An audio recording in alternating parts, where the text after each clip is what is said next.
Good morning, good afternoon, good evening, wherever or whenever you may be. This is the overnight. I am DM Foss, and joining me tonight is Baron. How are you doing, Baron? Doing great. Brand new year. Didn't think I'd see one. So life is full of surprises. Yeah, we're into 2022. First show of 2022. We have been doing this for a year. Believe it or not, for a year. Crazy.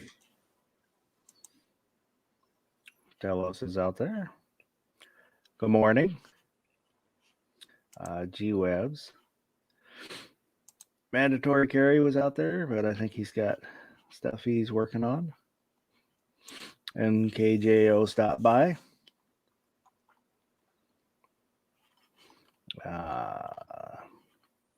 So I sent out a few invites for the link, so we'll see if anybody else is awake to join us.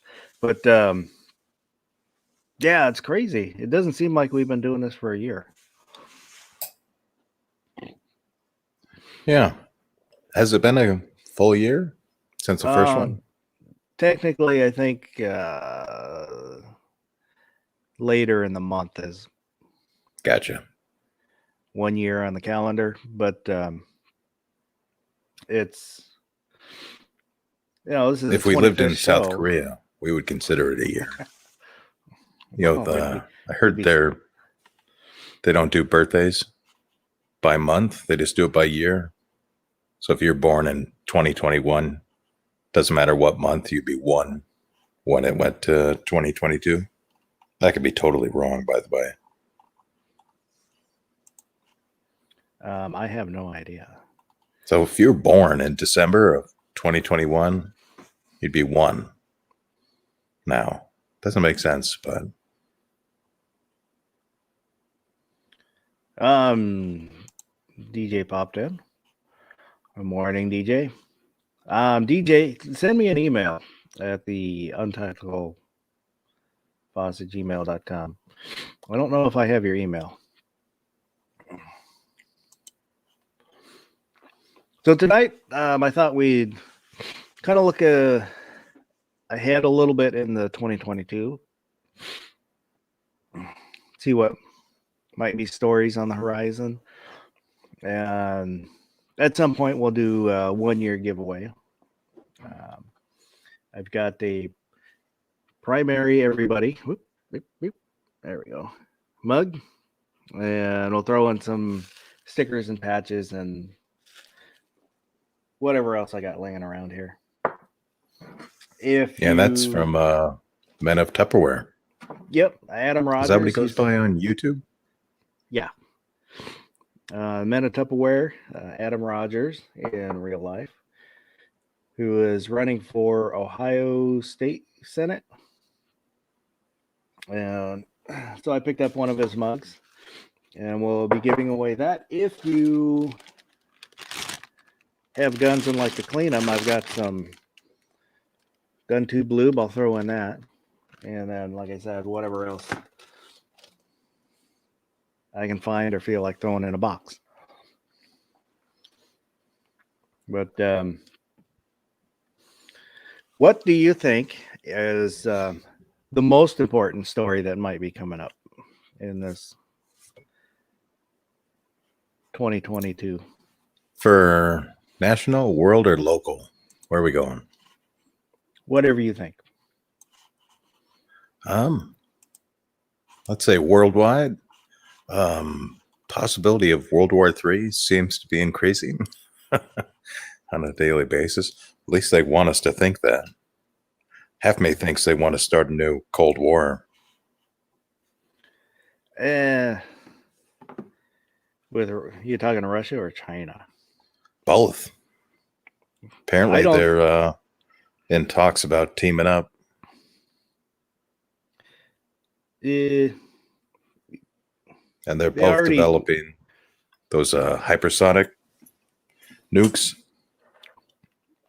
Yeah, we have a hypersonic missile too. I haven't looked into it too much.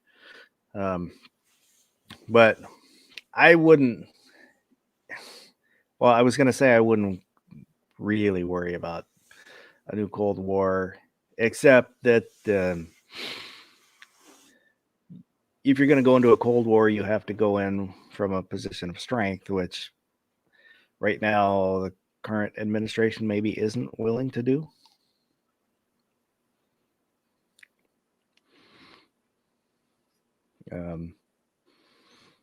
Because, you know, Russia is Russia. They're big in name, and they have some influence, but they're not really close to what they used to be. And China is huge and has worked for, the last decade to have influence all over the world, but they've got problems, financial problems. And we are driving we are the engine that drives their, the fuel, I'll say the fuel that drives their economic engine. So if we could cut them off, it would cripple them. But that might be a bad thing, actually. Like Japan attacked us because we cut them off from oil. So if we put them in a position where they can't survive, kind of puts them in a position where they're going to definitely attack us, right? Well, see, that's one thing I think was a good thing that Trump did, was he put the squeeze on them, and he didn't have to squeeze very, very hard to start making gains, because they understand that their money comes from us. We have a lot of control. So with that comes some influence if we're willing to wield it. I did think he did a good job on that. Of course, I'm not a expert on the area, but I did find it ironic that at the moment that he seemed to get everything under control with the Chinese, that thing we're not supposed to talk about on YouTube happened.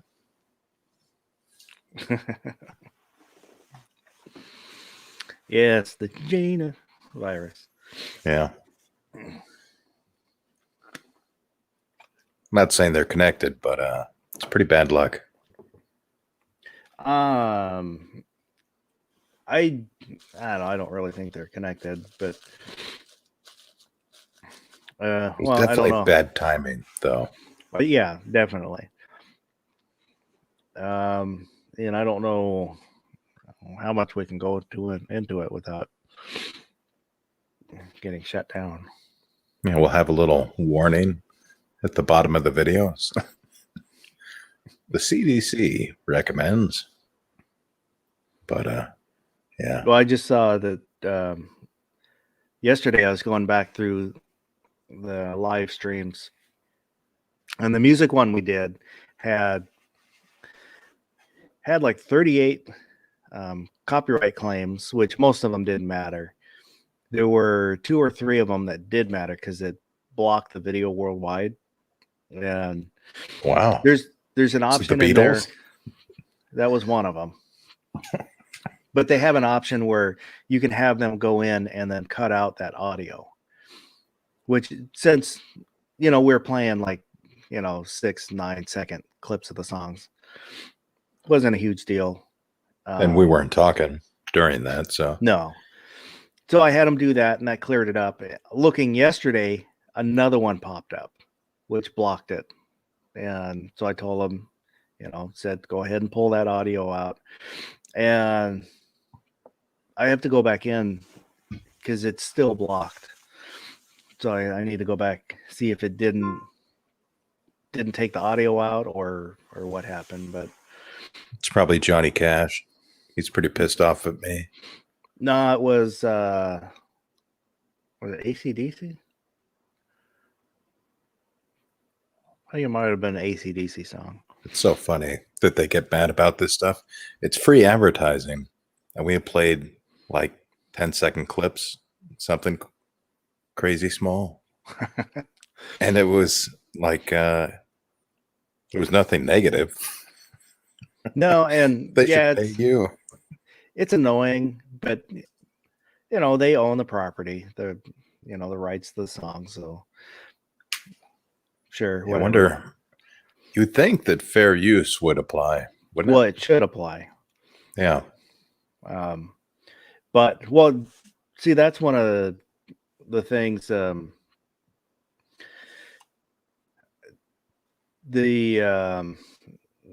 I can't think of his name, but there's a channel that I watch where he's a music producer, and he talked about he still has friends that work for can't remember if it was Sony, for the big music companies. And they have people that are hired specifically to do these copyright claims because they make so much money. And they're hard to fight. And if you fight it and lose, you can get a copyright strike. You can get a channel strike from it. So a lot of people won't fight them. Can you imagine that being your job? Just hunting down YouTube videos all day.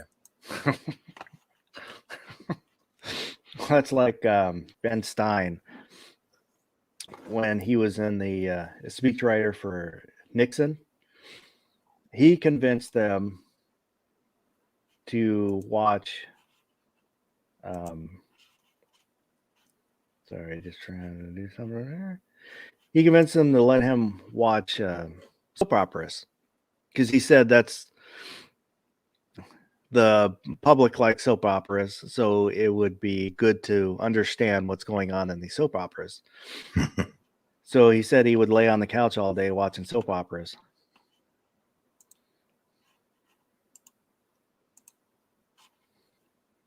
It's amazing they're still going. There's soap operas that are like been going since the 70s. I didn't know. Crazy. There were ones still going.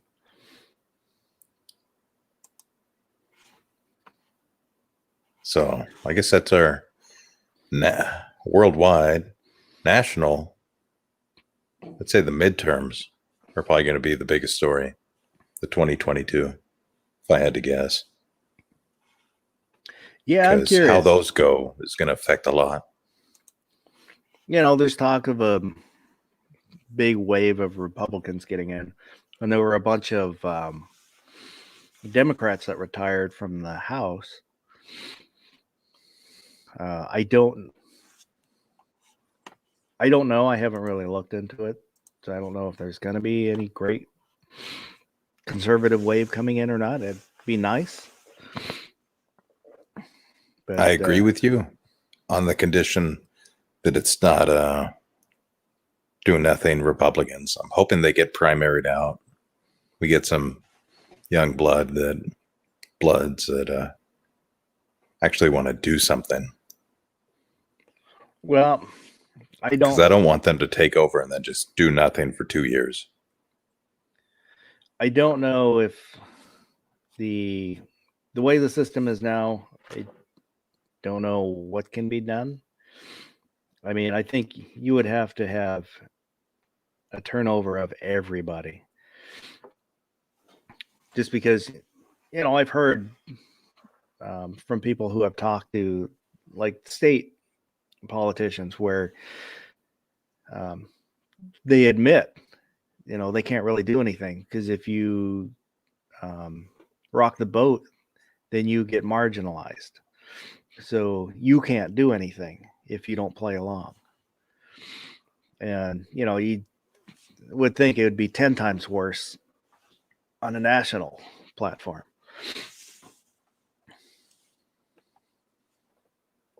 Yeah. I can hope, though. Yeah. So it'd be interesting to see what happens come midterms. So, vote. Get out there and vote. Even if you don't think your vote matters, vote. And if you want to vote for third party like communism, Go ahead. I will support your right to vote for communists instead of Democrats because the Democrats will lose because you voted for the communist. Right? I'm okay with you throwing away your vote. No problem.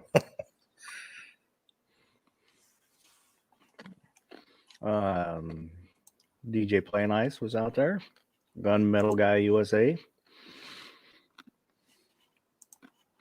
Good morning. Good morning. Yeah, I think another big stories are going to be the New York Rifle and Pistol and Pistol Club. Yeah. That's before the Supreme Court. That one, and then the California mag ban. That's before the Supreme Court too, isn't it? Or is it still in the district courts? Well, then the Ninth Circuit okayed it. They said it was constitutional, so it's definitely constitutional. I don't know why the Supreme Court would need to hear that, right? So we'll the New York one will be big. Yeah.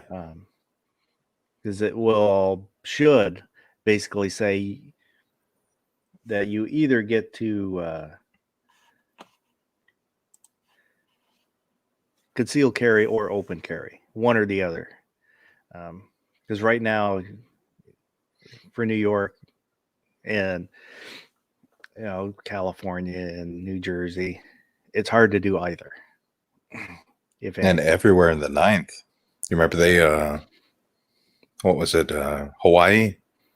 Yeah, they brought that before the Ninth, and they said that it was okay to not have open carry and it was okay to not have concealed. So basically, we have no right to carry in the Ninth if they want it that way. So this is pretty important. It is, and like I was saying in the pre-chat, it's you wonder why doesn't the Supreme Court take this case? It's an important case, and I was looking at what cases they're looking at now, and they're looking at 50 cases. I think it was right about 50 cases. So it's quite a few, and that's probably a big determiner of why they don't take more, is because they already have a lot they're looking at. And the session runs, I don't remember, it's October, something like September, October. I forget when the cutoff is. But I can't remember if it was 6 months or is it more? Should be year round, in my opinion.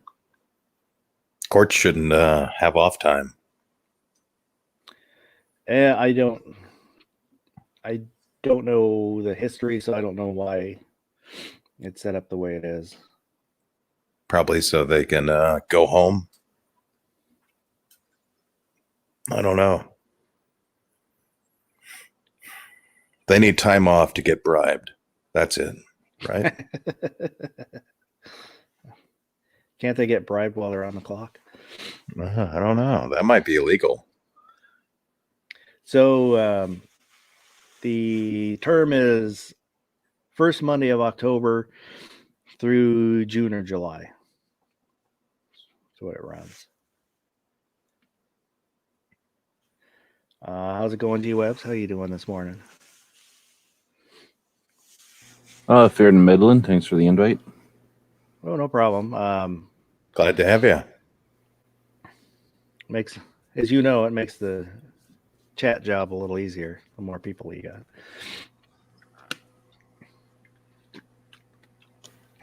So is there stories, or do you think it'll have an impact on 2022? Well, you guys covered stuff. Am I crazy? Did they have rumors, or did I hear something about them changing the boundaries of the Ninth Circuit Court, or changing to another court or something like that, where they were gonna do something? Or is that just wishful thinking, or was that people wishing they would do that, or did I hear that they were going to take steps on that potentially? I haven't heard that. Yeah, I hadn't heard that either. I'd be fine with them just making the ninth California and Hawaii. And maybe we can get some better rulings. So was it going to change to even up stuff, or is it just kind of change it to gerrymander? Well, that's a good point. I don't remember if it was somebody glad that they were going to change it or people that were frustrated they were going to change it. So maybe I don't pay that much attention to stuff outside of 2A. So if it was, it might have been a conversation about what people wish would happen, but I guess I don't have much to contribute besides that. I think we have an opportunity, and I'm looking forward to that, as I think the baton is being changed from our grandparents' generation to this new generation that I don't know who to call it, but whatever the swell is, it's somebody that was born somewhere between the late 90s and the early 2000s, like that generation there, maybe up until 2010 even. Like, I don't know what the actual boundary of that generation is, but it's larger than most of us that are adults right now, old adults right now. The millennials and the Gen X's and stuff were small compared to those two generations. So I think there's going to be a baton changing hands there. And part of that, I think, and I have nothing to really base this on. It's not like I've seen a change of generations, the generations pass batons before, but I think that that's going to involve the politicians. Like these politicians that our parents thought were cool, aren't, they're horrible, and they're, on the surface, they seem corrupt, right? And if they're not, then they don't even care about their perception. So I think the new generation of constituent isn't going to support the old fashioned. So I think that, I don't know if it'll happen completely in these midterms, but I think that we have that opportunity to see that shift. And you guys had talked to when I was coming in about, if it switches from one party to the other, I don't have a problem with the one party over the other kind of situation. I'd rather see it because of a reason, not because of we hate the other guy. I'd rather see it like we got a better idea, or like we're stronger, or we can, we have some position that everyone's taking a chance on, as opposed to, oh, the other side's so frustrating. Let's just do something out of desperation. Let's do something that's got to be better than this.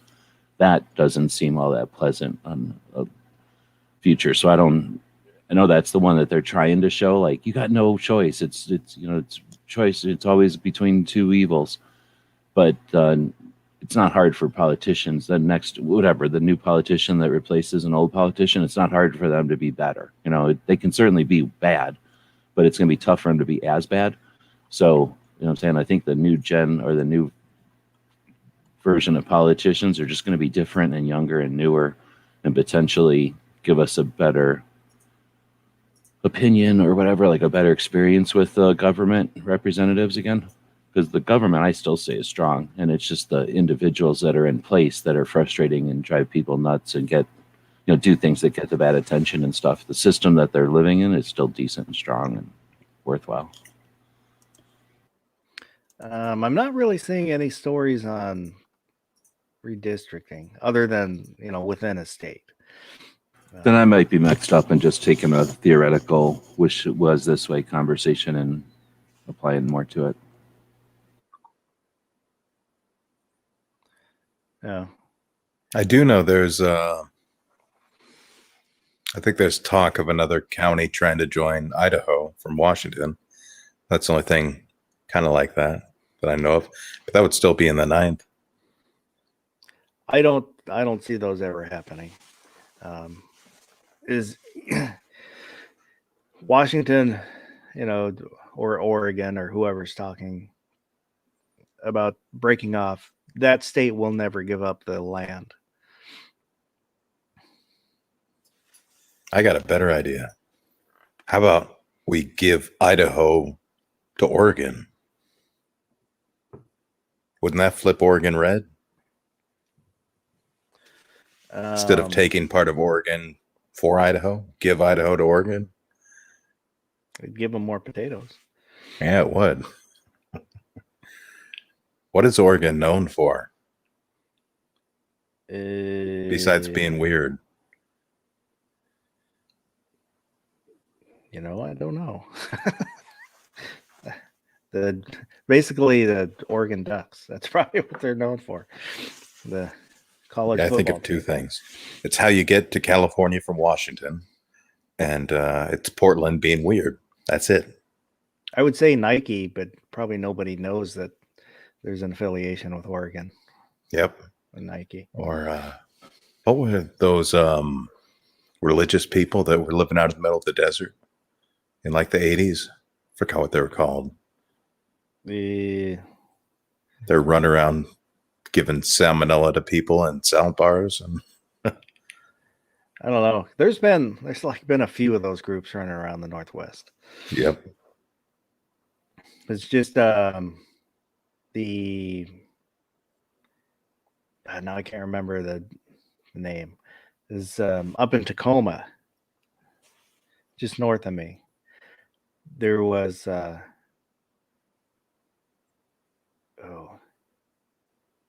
chick that she said that she channeled a spirit, an old spirit, and I can't remember the name. Christine Gregoire. No. But I don't know, Linda Evans, the chick from Dynasty, one of the stars of Dynasty. She moved up here to be close to them. Had a big estate. I think she just sold it a few years ago. And I cannot remember the name of it. It doesn't matter. But I don't know if that was them, because I know they moved around a little bit. So they might have started out there and then moved over here. I got a better one. Oregon should be known as the home of Paul Harrell.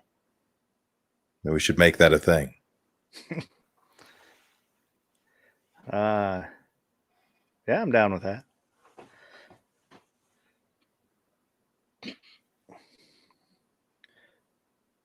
So what other? Well, we went What world, well, then we went national. Go local. G-Web, you got anything local going on down in Arizona? We've got we've got politics, everybody's always got politics, and hopefully that'll all wear everybody off of it too, right? When they demand all our attention for so long and demand so many other things, at some point people, at least our tendency is to get sick of it. I knew there was something going on here that I thought was kind of neat. Like the spaceports and the launching satellites and stuff, but there's some other tech, and it's not solar. It was something else that I heard that was going to be setting up shop. It's probably robotics if I was paying attention to it. So looking forward to, beyond the politics and stuff, just how, nobody's really even paying attention to tech other than to complain about billionaires and what billionaires do and whether or not, how they spend their money.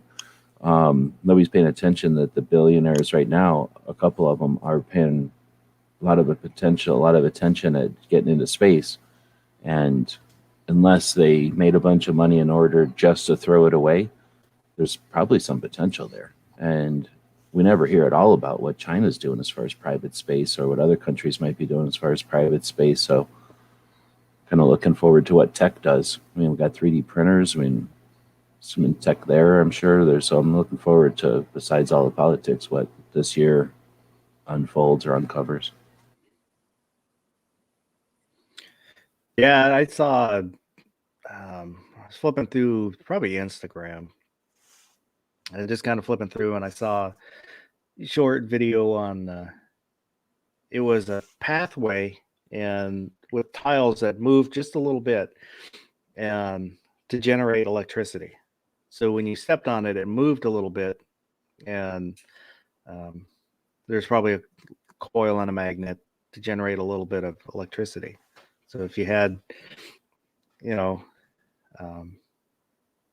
plaza filled with that, and then you could power that plaza just off people walking around in it.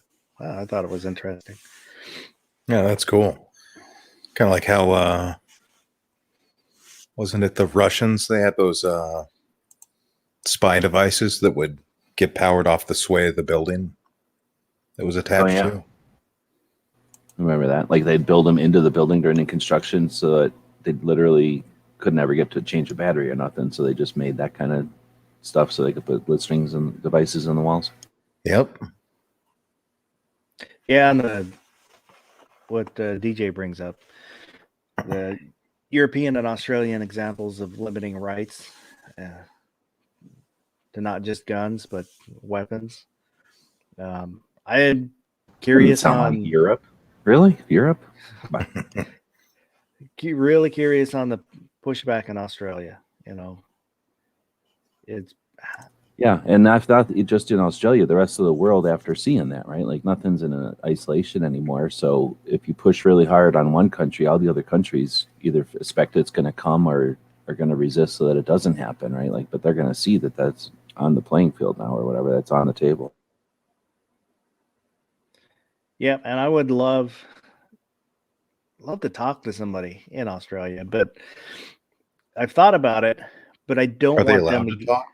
Well, that's the thing. I don't want them to get in trouble because they don't have, pretty much any of the Commonwealth nations, they don't have a Bill of Rights. I don't know what version they might say they have, but they don't have one. So, there was comedians in England that got in trouble just for telling jokes. Put in jail for telling a joke, huge fines for telling a joke. The, what's his name? I think he's Scottish, but one of the big YouTubers got in trouble because he got tired of his girlfriend talking about how cute her dog was. So Count Dankula? Yeah, Count Dankula. So he taught it to raise its paw when he said, Do the Mark Malone. Yeah. And he got in trouble for that. His neighbor wrote on his door, I can't remember if it drew a swastika or, put racist in poop. They got in trouble for a hate crime. So yeah, we do have, as flawed as it might be, we do have the greatest system in the world. What did that guy's dog do that was so bad? It would raise its paw when he said "Sieg Heil," so they said it was racist. Oh, I just had seen a thing about a guy. Maybe it was Stephen Hallbrook, the guy who's like a researcher. Somewhere I've seen a post where back in, I want to say it was definitely during World War II, but it might have been in Germany or it might have been in one of the occupied countries. But some guy had a dog that every time somebody would come up and do that, because they had to do that, right? Like that was one of your ways to show that you like the state or whatever. So like whenever somebody would come up and do that, he told his dog to pee. So he'd make his dog pee whenever somebody would come up and stick their arm out. And then everybody was telling him, you're going to get killed. Like they're going to kill you for that. So that's it's kind of a difference between now and back then. You actually risk death for that kind of thing. Well, in that country at least. And DJ, I sent you a link. Why don't you jump in? Come on in. Men of Tupperware, his comment. DJ has a pretty extensive requirement list for the green room. You got a nice green room back there, but it's not anywhere near DJ standards. Yeah, he wants M&Ms, but only the green ones, right? Yeah, like I'll only deal with blue M&Ms, but he wants only green ones. So he wants pretty strippers. I think, wasn't it Vietnam that quoted our Declaration of Independence? They started a new one, you mean? Ho Chi Minh, wasn't it him? Am I crazy? I don't know. It was kind of ironic, though. They were like quoting us as inspiration as they're fighting us. Well, the crazy thing I thought was how bad was the Khmer Rouge that the communist Vietnamese had to come in to stop them because they were that far out of control. Pretty bad. Pretty bad. Wouldn't they kill you if you were just wearing glasses? Because you were smarter? Because you wear glasses? Well, that's kind of one of the things that communism on the whole like to do is they would come in, kill the teachers, kill the educated, so they could start over and teach you, everybody what they wanted. The Khmer Rouge drove everybody out of the city back into the farmlands and killed teachers and the educated and just about everybody else.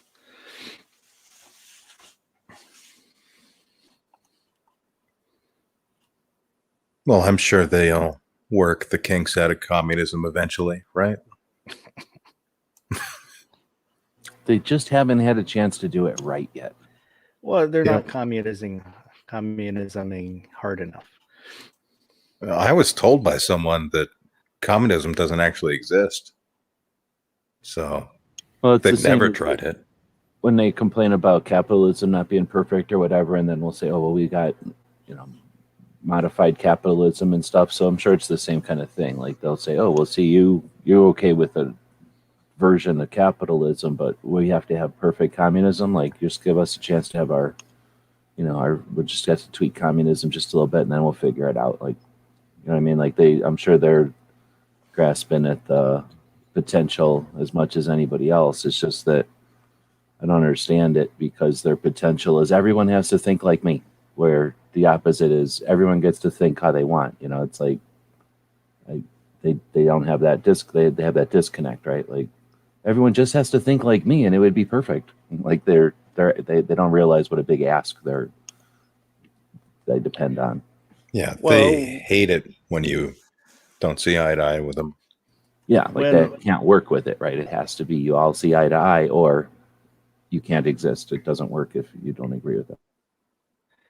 Marx thought that it would take 100 years from when he wrote his writings. It would take 100 years for the workers to rise up. And then Stalin said, no, we're going to do it now.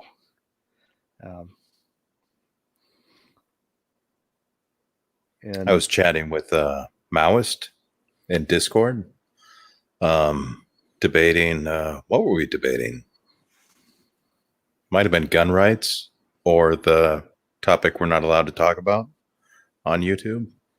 But they actually said that they hated debating libertarians, me, and that they'd rather talk with Nazis because they have more in common with them. I was like, wow, they admitted it. I can't believe you just admitted that. But makes sense. Authoritarians prefer authoritarians. well, what tends to happen is the authoritarians want authority over other people. And they don't want the same rules to apply to them.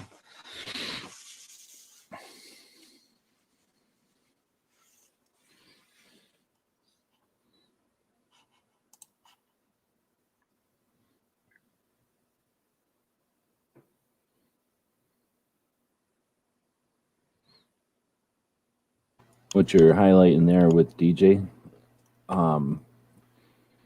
we had in the 80s, like We Are the World and Hands Across America, like we had some pretty big campaigns that were looking outwards and weren't looking outwards out of fear or anger.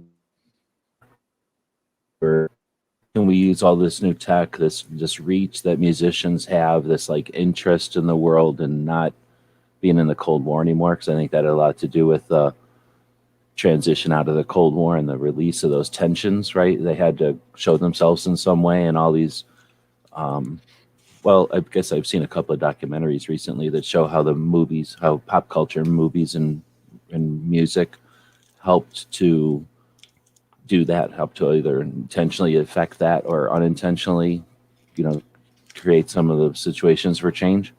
So where's that? We have the internet now. We have all these platforms. If you listen to the platforms, they're aware of their ills. They're aware of like their negative sides. So you would think that if they are truly interested in changing their what's the word, like public relations or whatever, their image, public image, that they might, create some things that aren't just hype, but like actually accomplish some of like whatever would be the next steps from Hands Across America or We Are the World and that kind of thing. Yeah, it was 2022, the year for that. blue jeans and rock and roll helped win the Cold War. Yeah, seriously. Like, because they couldn't stop the information. And when one side, in this case, the whatever we want to call like the communist, fascist, side with the big state, they were trying to say, don't pay attention to what the other people are doing. They're bad. And movies and stuff, music countered that narrative.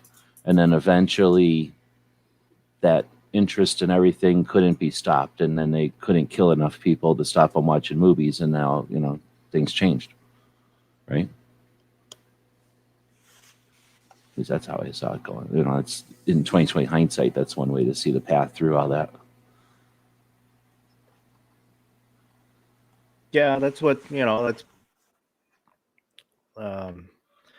two things that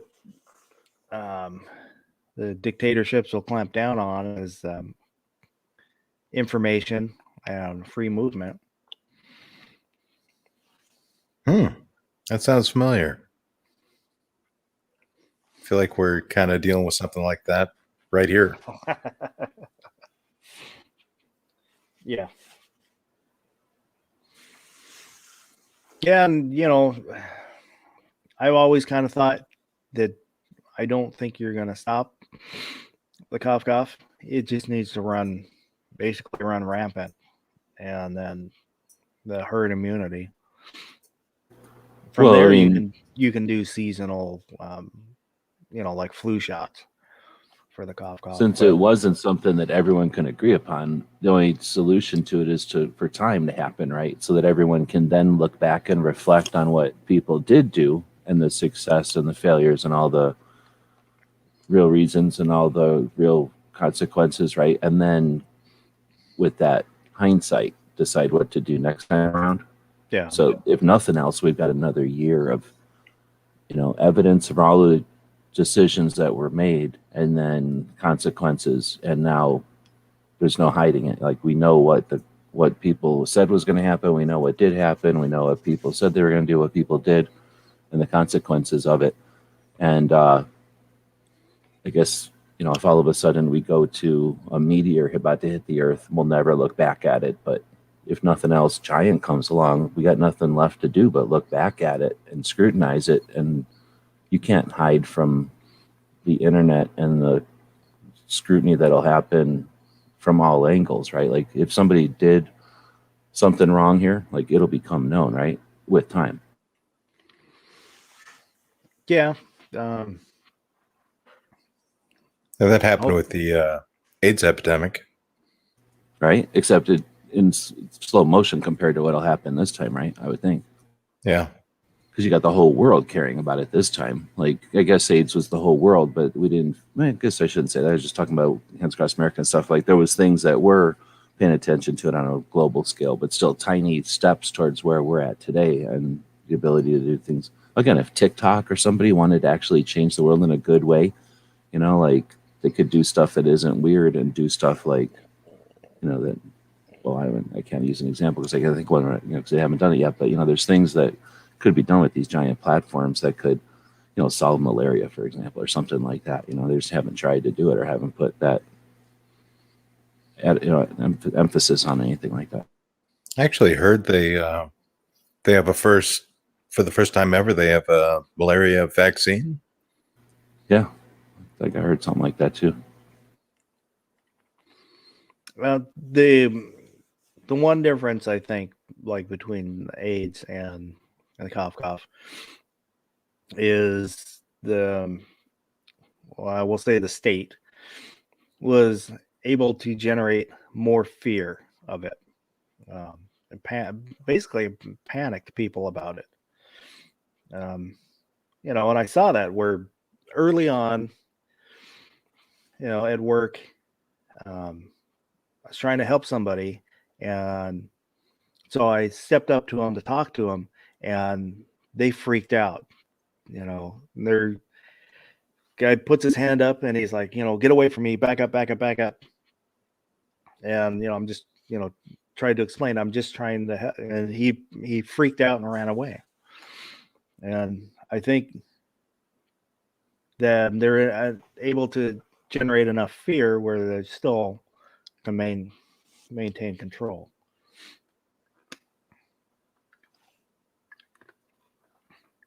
Yeah, and in the early days, I remember it was a lot of people in the prepper community were pretty concerned, but that's flipped.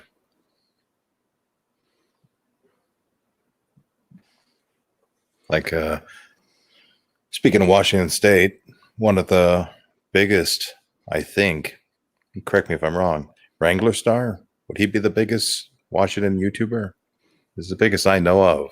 Yeah, as far as I know.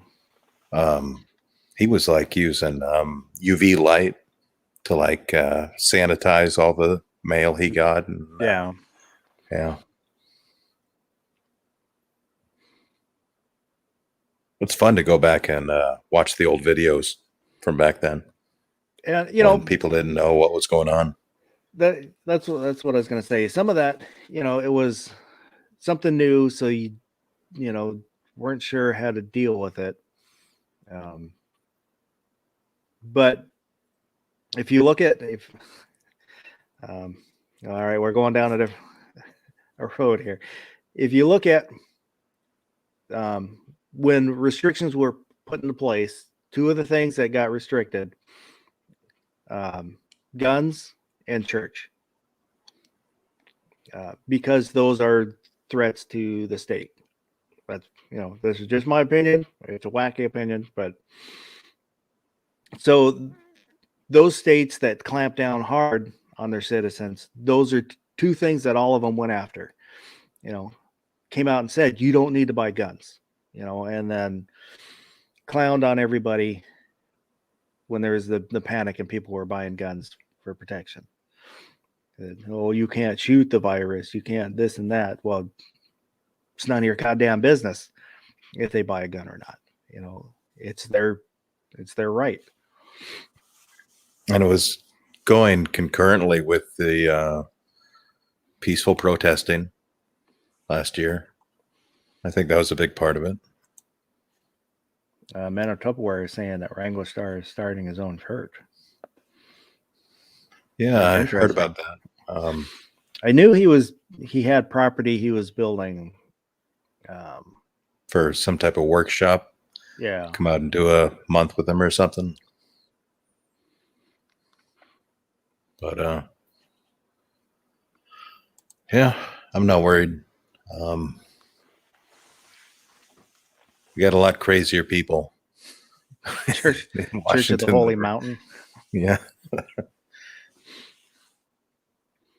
But I haven't seen Morning, Luke. I haven't seen anything violent coming out of him. So maybe he'll be more the waiting for the comet to pass and wear tennis shoes kind of cult leader.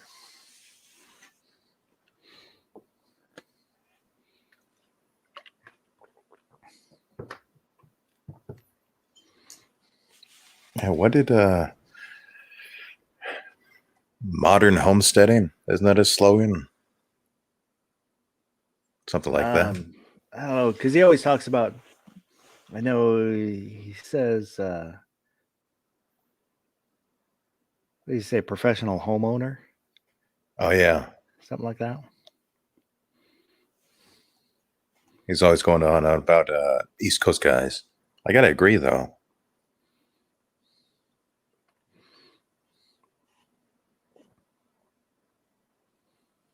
Dallas is more concerned about the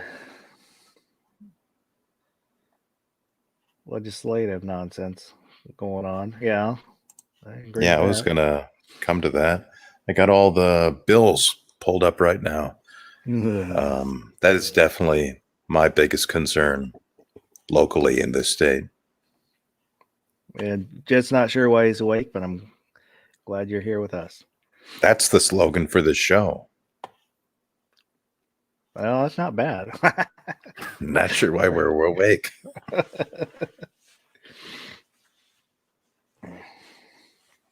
Yeah, But for sorry. those Go ahead. that don't know, we have basically a uniparty here in Washington. They have full control of everything.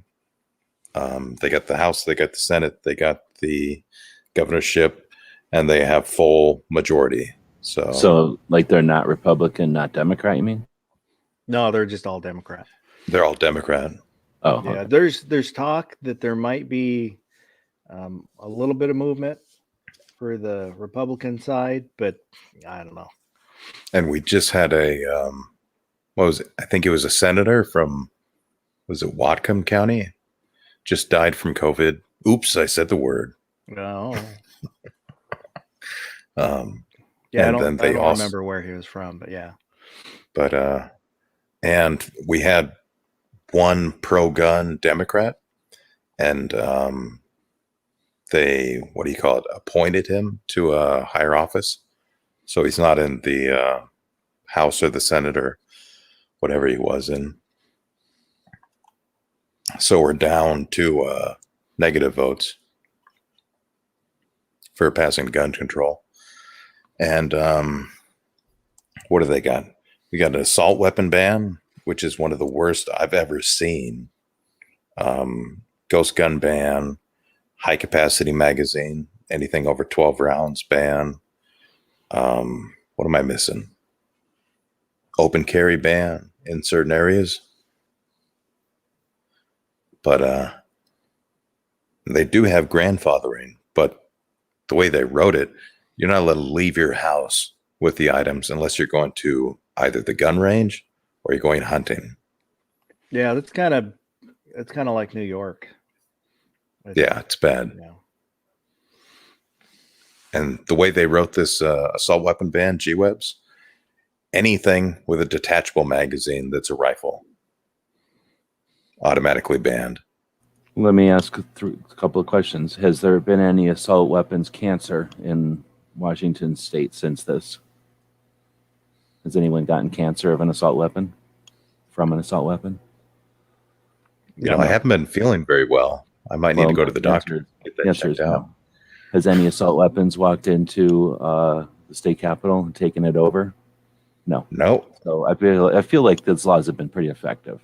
No assault weapon has gotten into any kind of pollution or waste and turned into a giant assault weapon and crushed the entire city of Seattle.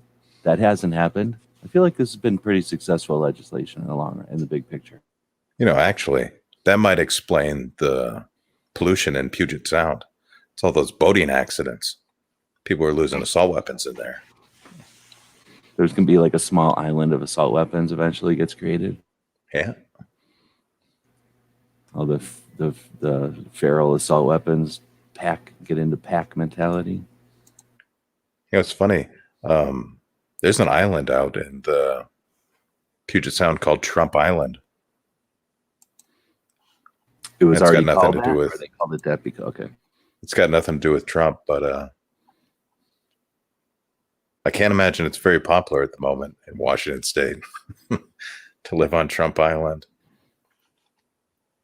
It's the It's probably like classiest some people island. can't wait to live there, and other people hate living there.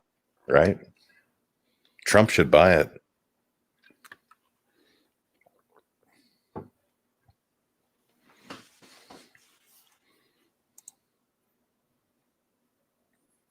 Yep. We actually, pretty sure we've outlawed lead bullets for hunting, haven't we? Lead At least shot. for waterfowl. Lead shot for Yeah. waterfowl, except there's like a couple exceptions, but for the most part, yeah, you have to use non-lead.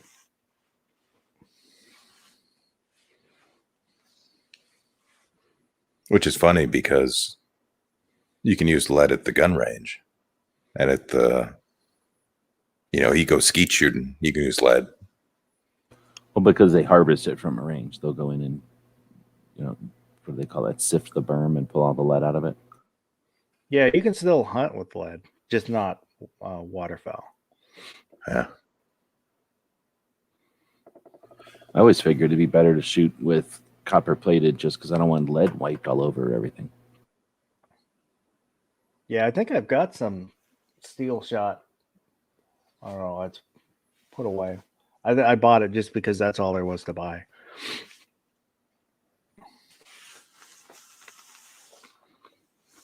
Man, wonder how much lead I've lost in the Puget Sound fishing, losing fishing weights. 'Cause I've use lost some tungsten. big sinkers. I like tungsten just because they're smaller.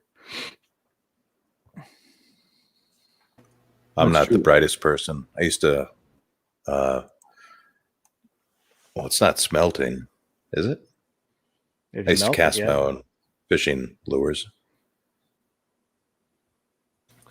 It's true though. Big water requires big lead to get the stuff down there, so it must get lost, and that you're losing a pound of lead at a time when you, or however much, big handful of lead at a time compared to the little tiny sinkers and stuff you can use on a lake.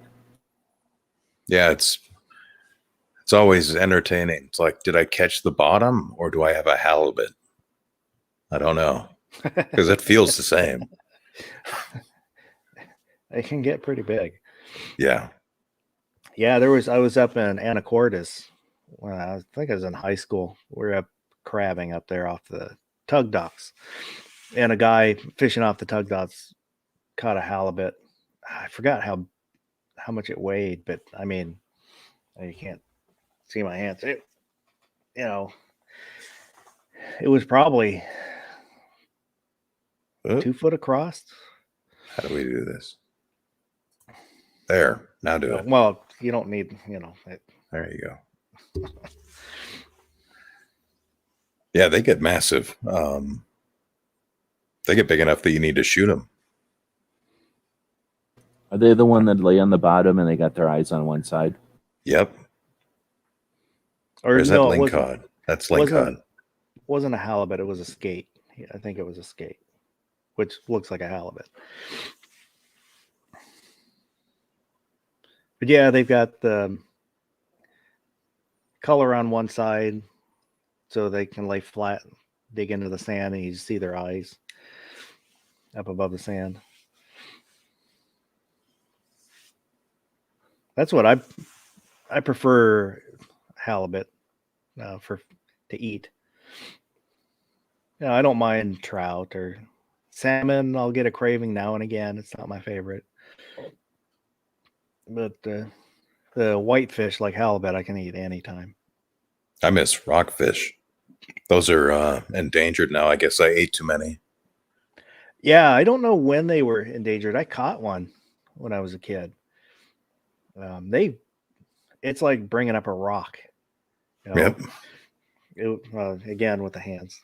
It was probably only about that big, but I mean, it was all I could to bring it up. And I don't know if, I was a kid. I didn't know what there were fishing rules on anything. So I don't know if they were protected back then. It would be the 80s. I wouldn't be surprised if they've outlawed hooks by now in Washington. From what I understand, some of those fish that live in the reefs, so if it's like a rock bass, I know about those, and I don't know if it's exactly the same or not, but anyway, the deal is that they're like 100 years old, so they don't even breed till they're like 70 something. So by the time they're big enough to eat, they're like 100 and something years old. So you eat the breeding population out of a fish that's 100 years old before it breeds, or 70 years old before it breeds. Yep. And it would make sense. It takes 70 years before they can even start another cycle. So their cycle is just super slow compared to everything else. So fishing for them is annoying and it messes with them. But when they commercially fish for them, they just knock down the reef, and then all the fish go, what the hell, the reef's gone. And then they all just kind of swim at a certain height off the ground or off the seafloor. And then they come by with nets. They come by with chains and they knock down the coral. Then they come by with nets and just scoop up everything.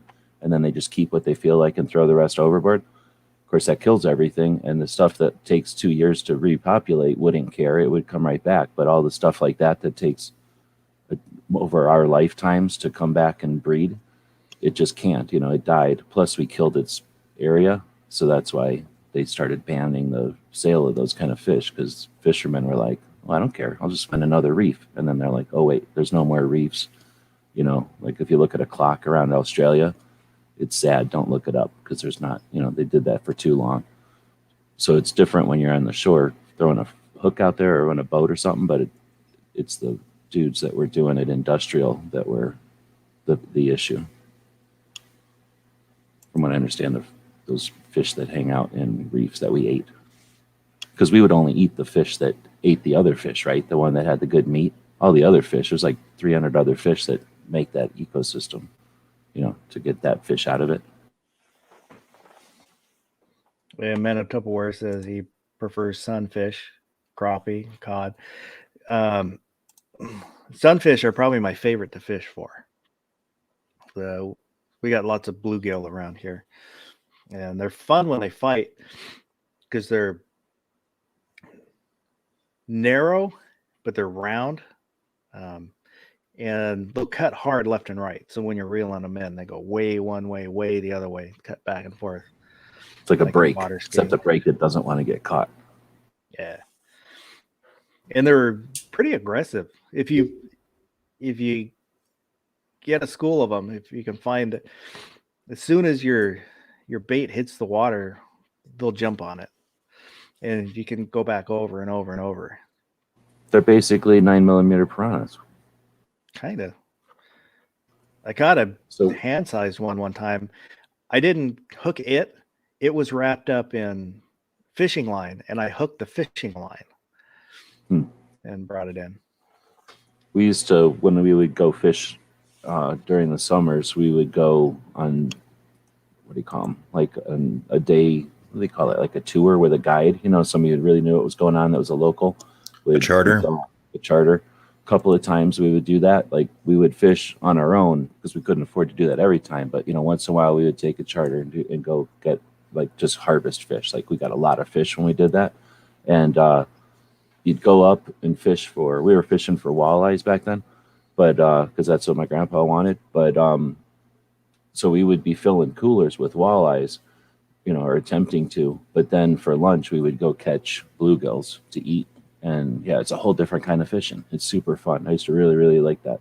And like you just said, I think I never thought about it, but they're basically physically bigger. So yeah, when they put their body as a brake against your line, like they know what they're doing. Like you can't pull that. Like it's like pulling a little water parachute or something. Yeah. Compared to like something else, a little normal size fish. Looks like a torpedo. Yeah, there was the mill pond that I used to fish all the time. There were some huge bass in there. And when you catch trout, you had to reel that in as fast as you could when you got close to the shoreline. As I brought in, it was probably a 12-inch trout, and a bass ate it right at the shoreline. You'd see them all of a sudden, this flash had come in from the side, and they try and grab your trout. Yeah, I've had that happen with dogfish. They'll eat the fish you're pulling in. You ever caught a dogfish? I don't know what a dogfish is. So it's like a shark. It's a 6-gill shark. Oh, that'd be awesome. In the ocean then. Yeah. There's a whole bunch of them in the Puget Sound. When we would be fishing for lunch like that, fishing for little fish, I remember more than once, and I'm not even lying, more than once, as I'm bringing in a little fish, a pike, a northern, would come up and eat the little fish. Because that's what they do. They hunt the schools of little fish, and we would go to the schools of little fish, right? So it wasn't that crazy, but more than once, and the best time ever, I was fishing for northern. So what would happen is we'd be fishing for lunch, and they'd be like, let's all fish for lunch. And I'd be like, I could care less about fishing for lunch. So I would find the tiniest little fish I could catch, I would put that on a line and throw it out and try to catch a pike that was eating the school, because I knew there was a pike out there somewhere. So for me, I didn't care if I caught any lunch if I had a chance to catch a pike, right? So I was doing that.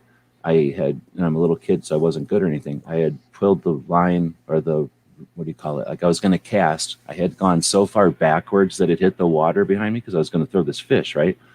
And a pike hit that behind me, ate Wow. that fish in half. I couldn't see it because it was behind me, but that's how awesome it was. It was just, I used to love fishing for pike back then. Yeah, Washington, you can't use live fish for bait. Can't get caught. Oh, this was in the 70s. Oh. I mean, really, like, had to be the late 70s, and not in this country. So I have no idea if I don't think we were doing anything illegal. Nobody ever Yeah, there was- nobody cared. We're in the middle of nowhere. At the mill pond with those big bass, there's a guy that I would run into in the mornings that he caught one of them using a live trout. And he's like, oh, yeah, I forgot that you can't use trout. Oh, sure. Plus, he said he put the trout in the sink and it was longer than his sink, which would put it over the limit, the size limit of what you can keep. But I didn't say anything. Could just be a fish story, a fish tale. Now, Tupperware before was saying about catfish, that he thought he liked catfish until he ate some. I would bet there's got to. I don't eat that much catfish really, because I don't hate catfish, but I don't look out on my way for it or anything.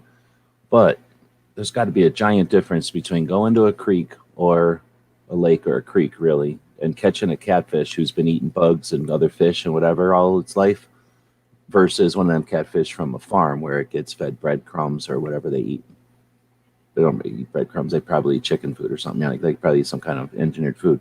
You know what I mean? Like some kind of grain food. Yeah. That plumps them up like a grain cow versus a cow that eats grass all its life. Yeah, I know the ones I've caught didn't care for the taste of them. But it might be that, what they're eating. And I'm guessing that people get used to the corn-fed catfish at a restaurant or something, where it's just a function to carry the fry around. It's just a thing to fry, versus having somebody go catch a fresh catfish and then eat pan fried or something that they're not used to. That might have been the other part is, when we cooked it, we just, pan fried it like a trout or whatever. So it might be different, fried in oil, breaded and fried in oil. Yeah, that's how I always did mine, deep fried. So those of you who are joining us, welcome to the overnight fishing chat. Yep. I do enjoy fishing. I don't hunt, and I don't really fish anymore. All my poles are hanging up. Oh, you can't see them there. I made a little rig so I could hang them up in the ceiling and get them out of the way. But my favorite part is just going out, break of dawn, sitting quietly. Catching fish is a bonus. So what do you like doing? yeah. River, lake, or sound, ocean? I would just go in the lake just because it's, easiest, just off the bank. I like doing river. What's the difference? What's sound? That's just like a big bay? Pretty much the Puget Sound. Yeah. So in other words, Huge, sound is huge like, bay. it's not a lake because it's got the ocean right next to it and there's rivers coming in, but it's super crowded. Is that the difference? And then like a river is obviously a river, and then the ocean is you're by yourself, right? Like ocean is just giant water. You're by yourself. Well, if you can picture the outline of Washington State, on the left side, you got that flat part, and then there's kind of a cutout in the middle. That's the Puget Sound. That's basically ocean, but it's like, a huge bay with islands and stuff in there. Oh, and then is the depth a part of the definition? Like, is it deep like the ocean in there, or is it just because it's a bay that it's a sound? More because it's a bay, it's all ocean fed. Okay. And it's all salt water. It's big enough to Yeah. be salt water. It's not like brackish or anything. No, it's all salt water. And whales come in there, huh? I mean, I think I've seen them. Killer whales. There's pods that are numbered and named and all that. How often when you're like, I don't There know it what they is. call it, a jetty or something, like where you're on the shore and you're walking and then like rocks will go out and you can kind of like walk on a little nature sidewalk out into the ocean, you know? That happens every once in a while naturally, I'm assuming. Like just a Out on the hill coast. of rocks. Yeah, that's what I'm you saying. get the So jetties and stuff. if you're walking along the shore and you walk out onto one of them, what is the odds? Like, what's the percentage that a killer whale is going to jump up all over you? Maybe to say not- hello or see what you're doing or look what's in your back pocket or whatever they do. Probably not very good. I feel like that's what I'd want to go to Washington and have that happen. Maybe high five its fin as it did it over my head.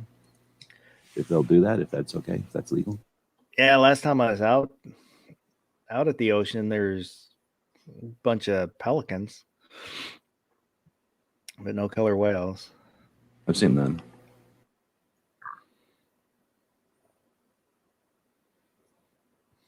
Yeah, I had a environmental science teacher.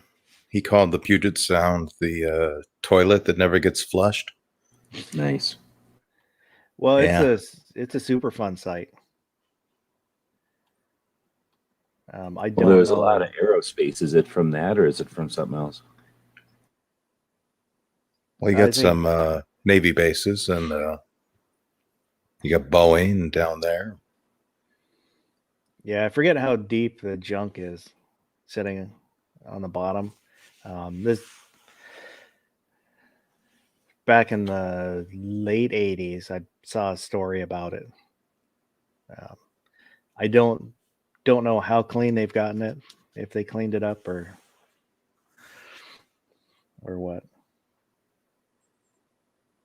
So it's a narrow stretch. Maybe that's part of it. Like a bay would be, or like a gulf would be giant, and it's more narrow, so that makes it a sound. Yeah, I don't know why they called it what they called it, but I don't know why. Technically, I don't know why it's called a sound, but it's the And- Puget Sound. Yeah, me neither. I did pass that class though. I don't know how, but yeah, I can't think of anything to compare it to in the rest of the U.S. Can you? Not really. It's kinda Maybe unique. in Massachusetts or New York. That's Some of the that's what I was places going to say. Maybe back, because it'll But those thinking are of more the of shape a of harbor. Massachusetts. Yeah, it's I don't think we have any other sounds. Puget Sound. That's it. the Puget Sound is named after Peter Puget, a second lieutenant, British. He found it. He was the first one to find it. Look at all this water over here, everybody. Oh, crap. We never looked over there.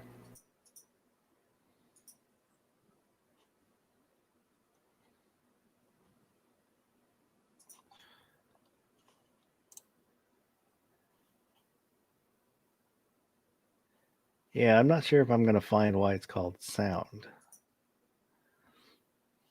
Oh, hang on.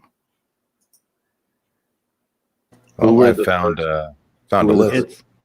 It says it's derived from Anglo-Saxon or Old Norse word sund, which also means swimming. So that may or may not be true. Who was the first to find Washington? Was that before? That was before Oregon? Was that Lewis and Clark, or was somebody else found Washington? I Maybe think it was the the Chinese, right? Yeah. Yeah, there's Oh, really? Yeah, because there's some anthropologists that think the Egyptians came to the US, but I don't think they came on Come on. this Come side. on, man. No, it's because of the cotton. Egypt has a certain lake of cotton. The US has a certain lake of cotton, and there's a hybrid form that was found in the US, which is believed to be a combination of the two, which would show that the Egyptians might have sailed over to the U.S. Except that birds, and they can hang out and grab cotton because they like it. The unladen swallow. Seriously. If a bird's going to carry something in its poop, what if it was eating something and it had some cotton seed in there? That's all I'm saying. Or a big clump of grass can eventually go around the whole ocean. Or, I don't know. It just seems like a long way for Egyptians to go. I know we had Russians in Alaska. I don't know if they got down to Washington, though.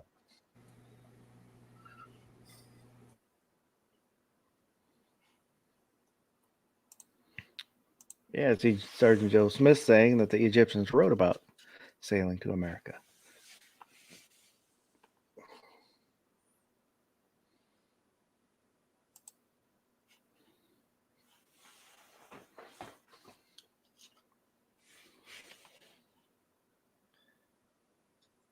So, I don't know. You guys want to give some stuff away?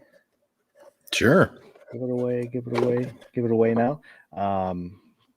The primary everybody mug that I got from Menno Tupperware's merch shop, which I should have put a link, but I don't remember what the link is to his shop. So go check out his channel. And he has a link on his channel, I believe. We'll give away mug. We'll give somebody some patches, which all my patches are upstairs, so I can't show any. If you like to clean guns, I'll send you also a bottle of gun tube lube for all your personal lubing needs. I guess I should have called up the. I thought there's that type of lube comes with the list of things that are approved to be lubed with it. Hey, what you do in the privacy of your own home is your business. Can you cook with it? Probably. Just won't taste very good. Once.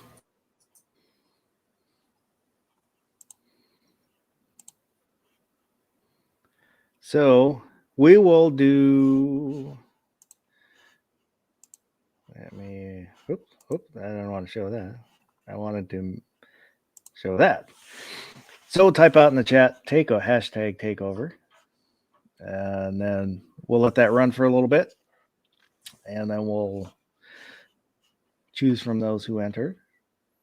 And I'll send you out a bunch of junk, a bunch of fun junk. Probably a t-shirt too, because I like sending t-shirts. And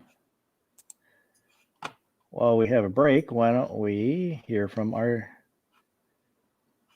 this week's sponsor? And Mervyn's today. I like Mervyn's. They always have the right clothes at the right time. The women at school are going to go crazy for this Latigra shirt and campus slacks. And Bobby, now that you've got your own Latigra, you've got to learn when to wear it and how to wear it. And that's where I come in. You see, where are you going? Later, pal. See if she has a sister. When you can find the clothes you want just when you need them, that's value at Mervyn's today. Latigra. It's French for the Tigra. Dang it. I was wasting all my time at the arcades and Stutz and the roller skating rink. I could have been hanging out at Mervyn. Yeah, not no more. They don't exist.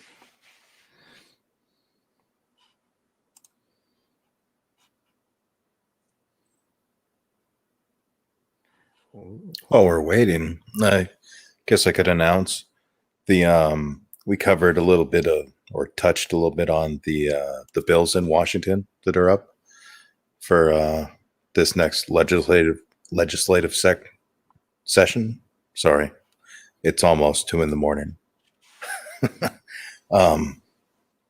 I'm going to be making a video about it. Probably will be out by next weekend, I'm hoping. So, yeah, stay tuned. If I was smart, I'd put my channel link in the chat. Yeah, why don't you do that? If I was smart. If I remember, I'll put it in the description later. There's no guarantees I'll remember, but I'll effort to remember.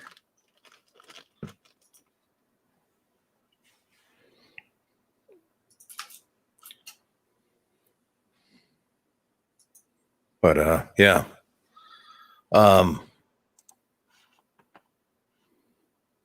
Should be interesting.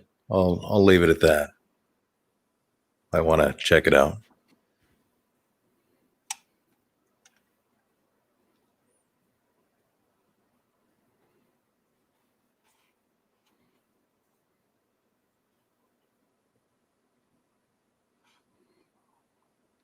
Yeah.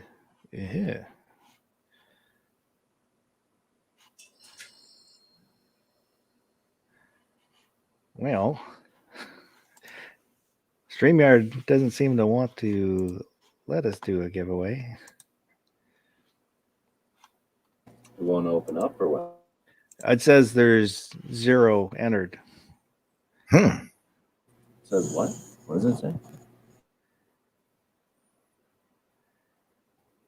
There wasn't anyone entered. Did you type it wrong? I'm wondering what did I put out here? Oh, yes, I did. Whoops. The fix is in.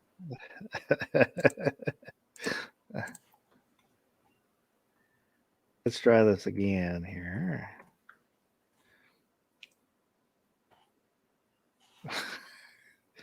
All right, I can't seem to work this very well. So keep talking. Cover for me. Shotguns for home defense. Yay or nay? I'm always against them. Okay. So I'm pro shotgun if you only have a shotgun.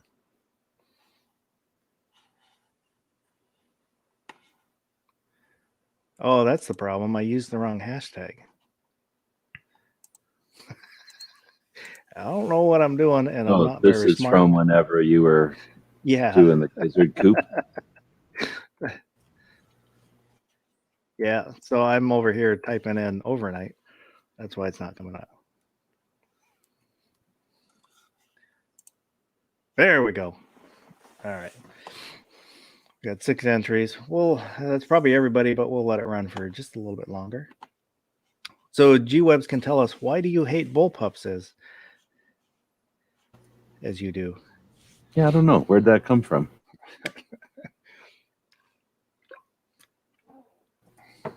Who was saying that? That was barbecue, I think. It was barbecue. No, that'll happen though, and I never think about it. I was actually made me think about something that I haven't experienced that in a while. But I've been doing videos and stuff for a while, and then the live stuff. I've been doing videos on YouTube since 2009, and then I don't know how many people were around watching YouTube back then. It was Kicked in the Balls, and it was kitten videos. It was like America's Funniest Home Videos. At first, it came from eBaum's World and these sites that just had the equivalent of memes, because you couldn't really put a large video on the internet yet. It was too expensive. The internet was too slow. There was no point, because the internet was all dial-up back then. So YouTube came along. Everybody was getting high speed, and YouTube kind of developed. So it took a while before there was live. So in other words, I'm explaining that because I had become like a channel because I was posting all this stuff, and nobody else was really posting for any reasons. The only person that was posting for any reason with any kind of like purpose would have been Nuttin' Fancy that early. So because he was posting stuff about going backpack, and he was doing exactly what he was doing now, what he was doing years ago. He was just kind of doing the same thing, except from the beginning.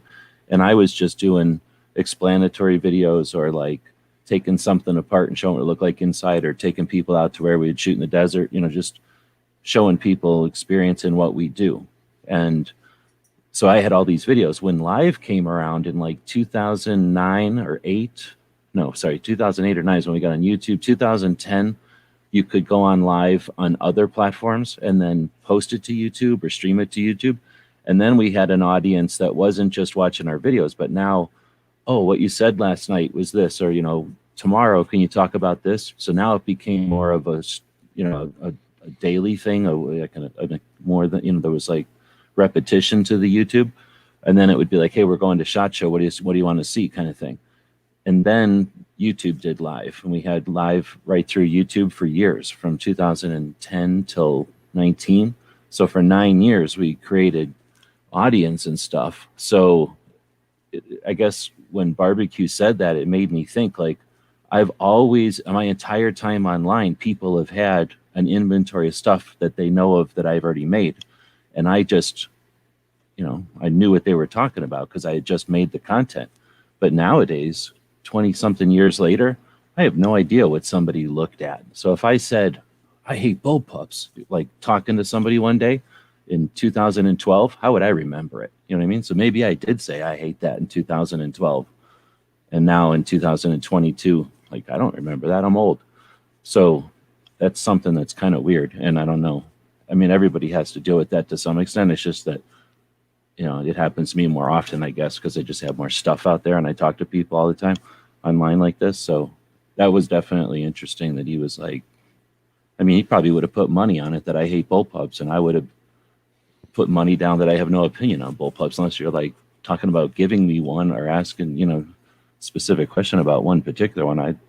Bullpups are like guns that are colored tan. Like, I don't they exist. I don't have an opinion on them one way or the other. I don't know. I had a hazy recollection of you maybe saying something against them, but I don't remember the context. So, because it's not like I don't have anything against Keltec. I don't love them above everything, but I don't have a problem with them. They're the only ones I can think of that really make them bullpups, unless some maybe like a Turkish gun. I usually have a pretty low opinion of the Turkish guns that hit us in waves every 2 or 3 years. yeah, I've never shot a bullpup. I personally think they create more problems than they solve. So Could be. You could definitely have that position. Like, you could justify that, I think. You know what I mean? If they were so good, would they exist more? Like, if the AUG was so awesome, wouldn't more people have an AUG? But I mean, I could be like back in the 60s when cops still wanted revolvers and didn't want auto loaders. Maybe that's us right now, not wanting bullpups. So we could be wrong, but I doubt it.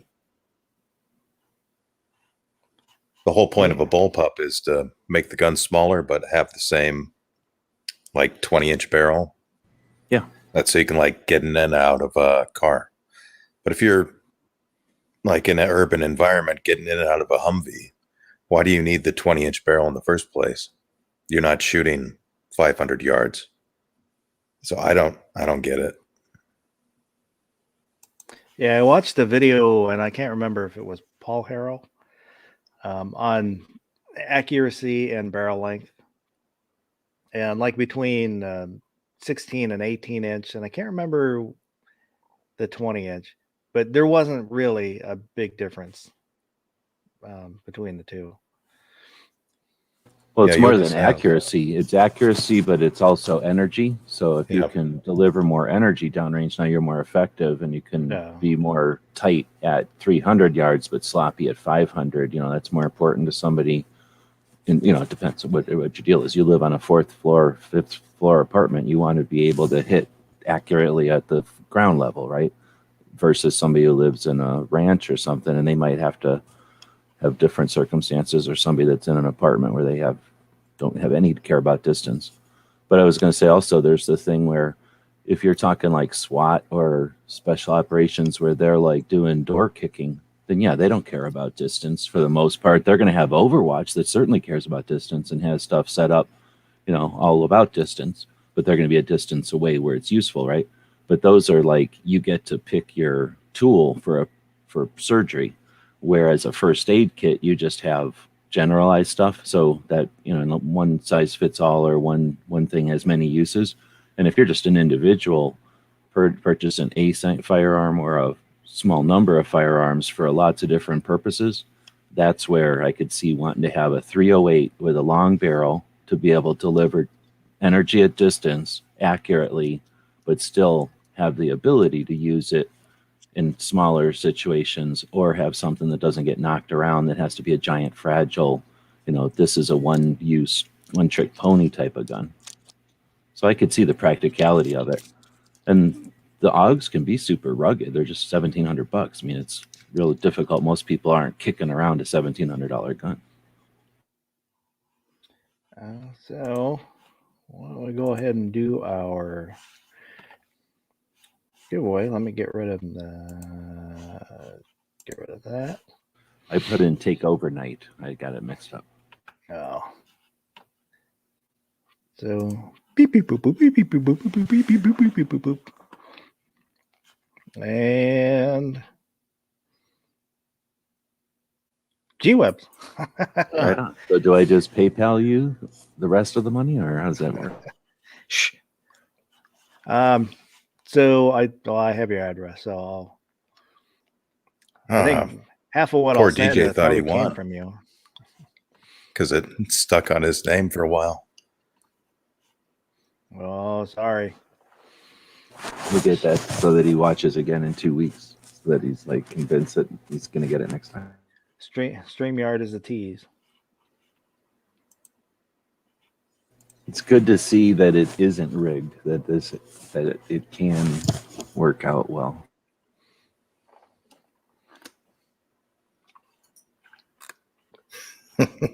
Sorry, DJ. Yeah, I thought you won too. The victory coffee I drink out of that cup is going to be even sweeter. Just post it on Instagram. Tag him in it. Whenever I seen that, I was like, oh, whoever made that cup is going to put Men of Tupperware through college or something. But then you're like, it's his cup. And I was like, oh, well, now he has to sell a bunch of them if he wants to go to college.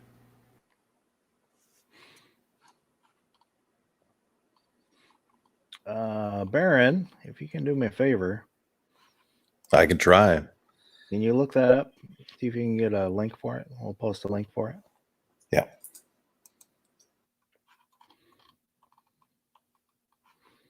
Good morning, Buck. So this show will end for me. Well, I don't know. You going to the top of the hour? I don't know. So let's say you go to the top of the hour. Then it'd be 4 a.m. my time, but it's 3 a.m. your time, huh?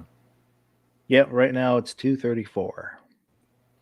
So people back in the metric zones can go from this show straight to like the store. But out here, stores don't open till 6. So I got a 2-hour span there where I got to wait before I can go to the store. Yeah, there's only one 24-hour store that I know of here now. Everybody that was 24 hours stopped once the cough hit the What store do you have that's 24? independent grocery store. Oh, really? We have, Yep. or there is a store called, I can't think of the name. I'll think of it if I can't, if I'm not trying to think of it. But it's a chain that's in Phoenix. They don't have them in Tucson, but they're in other states. And I found them when I was on the tour somewhere, and then started discovering them. And it's a 24-hour store that's run by the employees. So it's one of these stores. It's kind of like a, what do they call those? Like a club where you have to be a member and you can get things in bulk, kind of. But you don't have to be a member, and you can get things in bulk or in regular size. But it's probably about 50-50, like halfway bulk. I can't think of the name of that store. Anyway, that store is awesome, and it's 24/7. So it became one of my favorite stores ever when I'm on the road. I love it when I'm in a state that has them, but we don't have them in Tucson. But anyway, that's the only thing that I could have forgot about that one. I wonder if they're open in Phoenix still. But yeah, we have nothing open. I was going to say Walgreens is open, but only a couple of the Walgreens are even open in town. And I imagine that's some sort of pharmacy-ish situation, right? I cannot find his store under that name, at least, on Bonfire. Go to his channel. Should be in his links. I will do that. If you can't, then we'll find it later, and I'll put it in the description. Yeah, I remembered some of the stuff that we said that we need to do at the beginning of the show, and then I forgot. I don't know. I need to write them down when I remember. Are you going to call any shots for 2022? Looking ahead for the show, for other projects, for the channel? Not really. I need to do my 1,000 sub giveaway, which I keep kind of putting off. I'll probably give away. Here's a tip. I didn't get to 167,000 subs by giving them away. So keep your subs. Give something else away, like a prize or something. Yeah, I was gonna give away a Space Force folding knife, which it's in What? the other room, so I can't show it. What? Got the link. Thank you. Space and Force then- knife. Did I hear that right? Yep. The folder one. I've heard that if you go into space and you drop, all you have to do is drop that knife onto somebody, and it's going to hit them with the impact of an atomic bomb. I might have to quit the show just so I can enter to get that knife. Well, you can totally win even if you're on the show.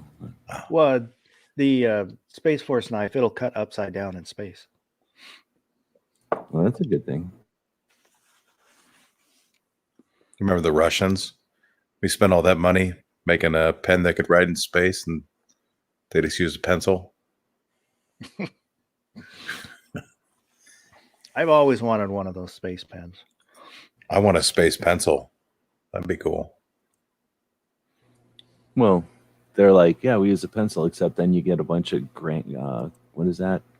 Graphite, all powder, all floating around in their space capsule, in their lungs and whatever. Probably makes you healthier, right? You know, you're in space, so like, you already accomplished pretty much a bunch of good stuff. Whenever I was in 2010, we went to Salt Lake City to go to a thing called Outdoor Retailer, which is sort of like a SHOT Show. It's an industry show, but it's for sporting goods stores. So take all the guns and all the hunting stuff out of SHOT Show and replace it with like kayaks and stuff for walking dogs and that kind of thing, like frisbees and that.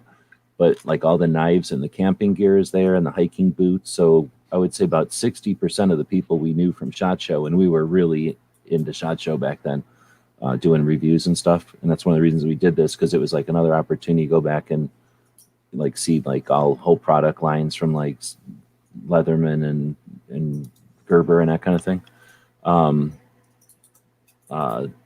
That place, what was I talking about that place for? Oh, that's where I met the people from Fisher Space Pen. Like I said, I was really into doing reviews. So we went up to Salt Lake City. It's very much like SHOT Show, just a whole bunch of booths. So we get to the Fisher Space Pen booth, and they gave us the deal. And I guess I had known about Fisher Space Pens before that, but after they showed me the whole deal, like I was hooked. Like those things are super, super cool. So there's a couple of them that I really like, and I would say I keep getting them, but I literally bought a couple of them in 2010, and I still use those two pens. They're just amazing. I haven't even run out of ink, and I use them like quite a bit, actually. Actually, I might have changed the ink on them once, but they're definitely worth the investment. Yeah, with SHOT Show, what I didn't realize until a year ago, maybe the year before, it's not just guns. I thought it was just the gun industry. And I happened to stumble across a BB gun channel on YouTube who was at SHOT Show and showing all the BB guns and stuff. I didn't know they had more outdoor stuff. I thought it was just strictly guns. Well, interesting. And Yeah, I would say accessories. maybe a third of SHOT is actual guns. Maybe a third. Are you going this year? I mean, I certainly want to. I have the ability for the most part, but it's not a certain yet. It's not a sure thing. I'm going to be working on some strategies to get there. I'm definitely going to, yeah, it's not a sure thing. I'm going to attempt to. I'd like to. I really think it's going to be a great year this year.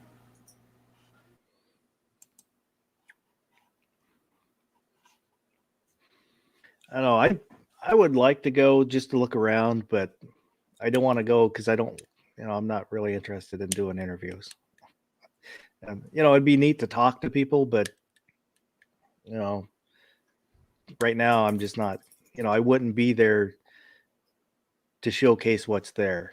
And so I don't You don't wanna- have to. Well, I mean, if you went as media and you didn't, then that would be whatever, counterintuitive or something. But there's no obligation. They don't say like you have to do this, to be there as media. But if you go there as just, there's lots of ways to go. If you work at a range, a lot of people end up going because they volunteer at a range or they have some, affiliation with some kind of a range, usually a group or something, but sometimes a private club even. But if you know somebody at a gun shop, sometimes I forget how the deals work anymore, but if they got 4 slots and somebody backs out, now they got an extra slot.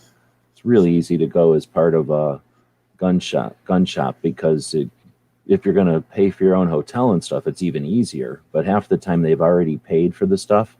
And especially if you're the kind of person that can, like when a gun shop is got to go to the bathroom or something and they need somebody to hang out behind the counter and you're that, they're comfortable with you enough to be that fill-in type of person.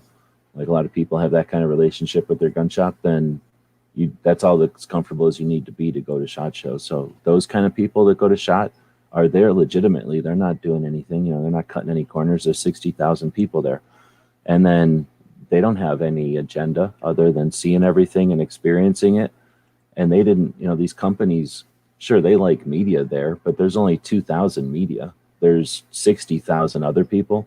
So they're there to show their stuff to people and get feedback. So they want people to just monitor around and honestly react to their marketing. I mean, all that, like a good company puts their marketing at SHOT Show and they're watching, they probably have videos up of watching every single person walk by and how they react to their marketing. And if they're spending $20,000 for just the real estate, if they're smart, they're putting up different marketing every day and they're seeing, the differences and they're trying different strategies and stuff. So you being in part of all that is, I would say not crucial, but, definitely appreciated. And yeah, I know a lot of times when we have SHOT Show discussions, it's with people that are super eager, like worrying about their channels and stuff. But SHOT Show's a trade show for 60,000 people. There's certainly no one way to go to SHOT Show. And they don't like people that just fart around. And they definitely don't like kids. It's not like a gun show where people are just got nothing else to do on a Saturday. But if you're there to like pay attention and be interesting and listen to people's spiel and ask questions, that's what it is. SHOT Show is the 60,000 people really, and how they interact and all that. Where's it being held? What? Vegas. Where's it being held? SHOT It's Show been these at the days. Sands Convention Center in Vegas, which is behind I can't ever think of the name of that hotel. It's the hotel. It's a fancy hotel that costs like thousands of dollars a night to stay at kind of hotel. It's behind there. They have their own convention center. So it's on the east side of the strip, about halfway up and down. It's across from Caesars. So Caesars is where they got the fountain that jumps around to each other, like the fancy, classy hotel or casino where you have to wear a tuxedo to go in there. And then they got the fountains that jump water back and forth. That's what's out on the strip.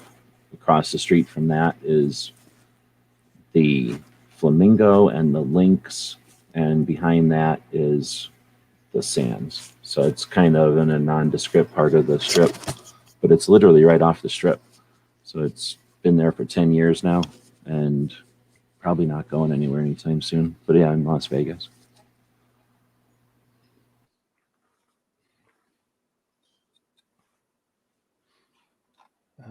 Back a little bit ago. Let's see if I can find it. When we used to take teams, well, at one time we had like 5 people, but usually there's like at least 2 or 3 of us, maybe 4, depending if like Bob or somebody goes with us.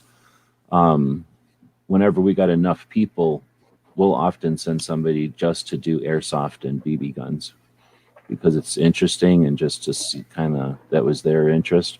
He was interested in that. So, yeah, there's tons of it. Yeah, that'd be the only way to cover all of SHOT Show is to have a big team where everybody does a segment. Yeah, whatever they're interested in. And then we get some overlap, and it was always interesting. And, in other words, it's not like, oh, darn, we both got reviews of the same booth, because there's so much stuff going on that, you're not going to have verbatim reviews or nothing. So, yeah, it was always good. So a little while ago, Telos was asking about the return of the 40 cal.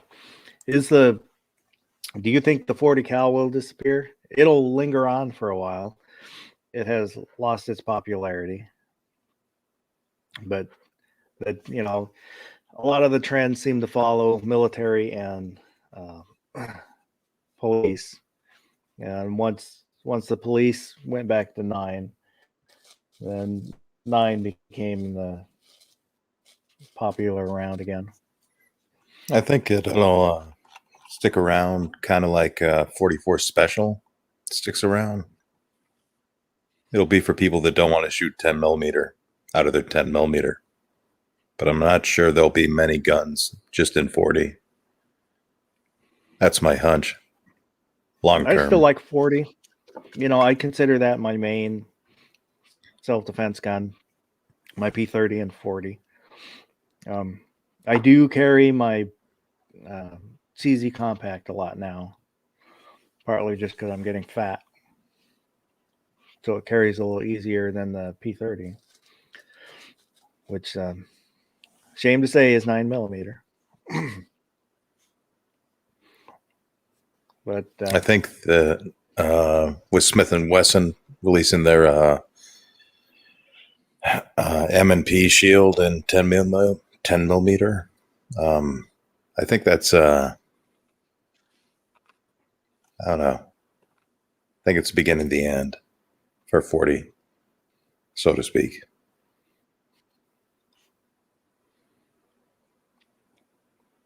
Yeah, Men in Tupperware saying the 224 Valkyrie.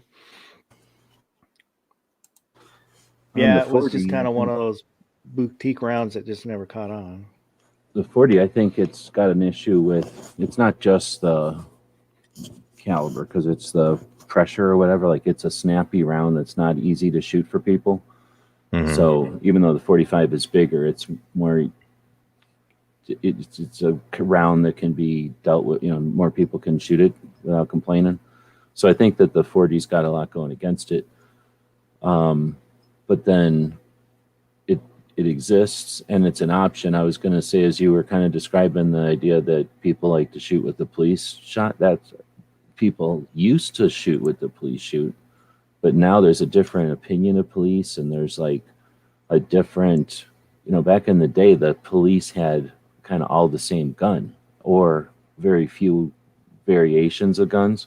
So if you wanted to shoot with the police shot, it was a 38 or a 45, right? Like or 357, I guess, for a minute. And then it went to 9, yeah. And it's still kind of very small bandwidth, right? But as we go forward, and there's, like I say, different opinions, different, like, whatever you want to say, like different police don't have to, there's so many options. Some police, are going to start shooting CZs because they're those kind of police. And there's some of them that are going to shoot in HKs because they can or something. There's going to be just less and less consistency and more options. So before, there was no 80%ers, for example. You couldn't just print something that, if somebody's ultimate goal is ergonomics, then they'll never consider an off the shelf, right? They got to squeeze some clay and then scan that into their computer and then build a magwell out of that. You know what I mean? Like, they're going to insist on it being to their spec. So I could see 40 filling some kind of role in there potentially. If it's like, hey, you don't want to shoot your grandpa's gun, then shoot this one that your grandpa hates. He hates 40. Shoot 40. I could see that kind of out of nowhere kind of coming back, because it exists. That's what I'm saying. It's not like a new caliber that had to get pushed. Yeah, I think it will continue to wane. Unfortunately, I like it. Even though it's a cut 10 millimeter, I'm fine with that. I think it's actually, that's a selling point. It's kind of like 357 Magnum and 38 Special. I'd rather buy a gun that shoots both, and then I can choose what I want to shoot at, rather than just get only a 38. So I think the future of 40 is in 10 millimeter guns eventually, if you know what I mean, because you can use the same magazine. And then you can get 2 calibers out of your same gun. I think that's what's going to happen. Yeah, I'm not sure. You know, I don't read the trade magazines, or well, I guess there probably aren't any trade magazines anymore. So I'm not sure if 10 will, you know, become like the 9 millimeter ubiquitous round, or it will be like a 40 where it comes up in popularity and then wanes off.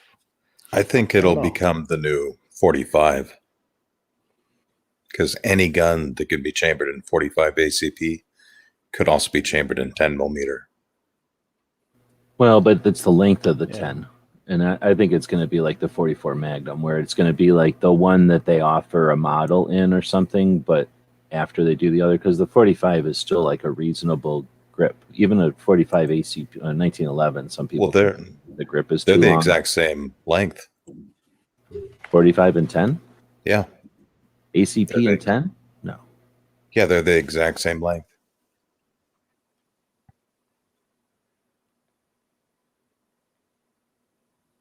You got a burglar?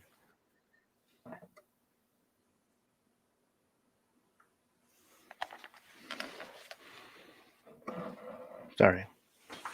Burglar breaking in? Yeah, they are pretty No, close. there was some explosions off in the distance. Huh. That's the Chinese.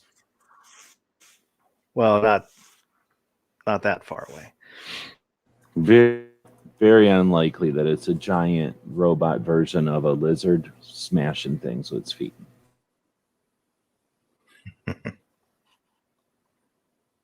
But part of my reasoning behind my opinion, Smith & Wesson, the company that invented the 40 cal, is coming out with 10 millimeters now. So I think that says something.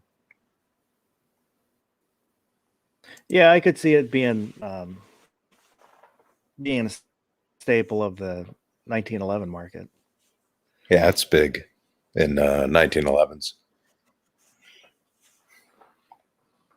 But I like all calibers because I like buying ammo. So I want to be able to pick up whatever they got.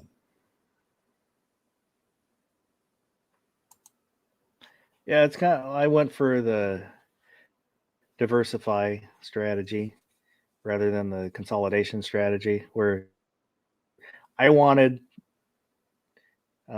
different, you know, a bunch of different calibers. That way, if there was a problem with one caliber, you know, I can just go to another caliber. You know, I don't have all my eggs in one basket.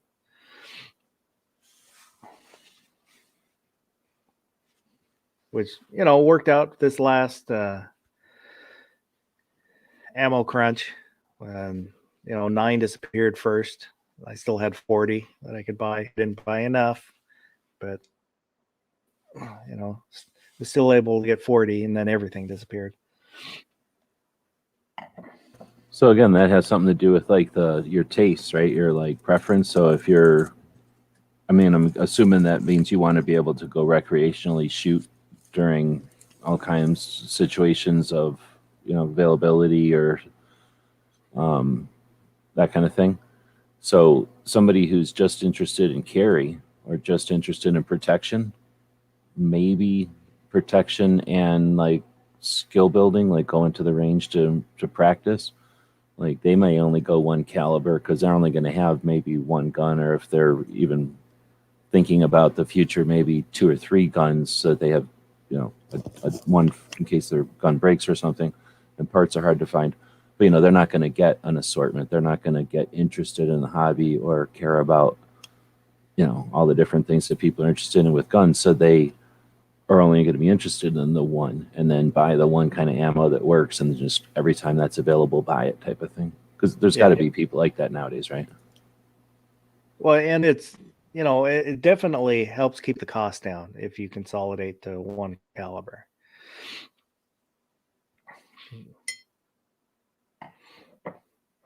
And, I knew going the way I did it would be more expensive, but I was okay with that because it achieved the goal that I wanted.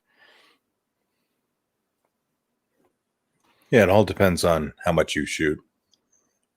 If you're going to shoot 1,000 rounds a week, you probably want to pick the cheapest ammo and cheapest caliber you can get. But if you're not shooting 100 rounds a year, it doesn't really matter. Yeah, I don't shoot. I used to try and go 2 to 3 times a month. And can't quite do that now. Yeah. Partly time and partly, I just need to hang on to what I have for now. Yeah, I just completely forgot. Lost my train of thought. Like how often you're shooting? Yeah, I don't know. I lost. It was probably a stupid point, anyways, but doesn't matter. Speaking of going to the gun range, the only gun range I have around me requires an NRA membership to shoot at. What do you think of that? Yeah, that's the I belong to an outdoor range which requires. There's a little bit of. I'm a little conflicted about it because, on one hand, you've got all of the garbage with LaPierre.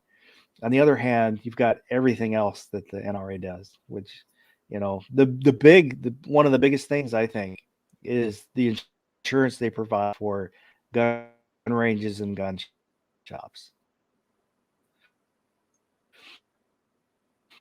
If that disappears, there isn't anybody. It would be a nightmare to get that replaced.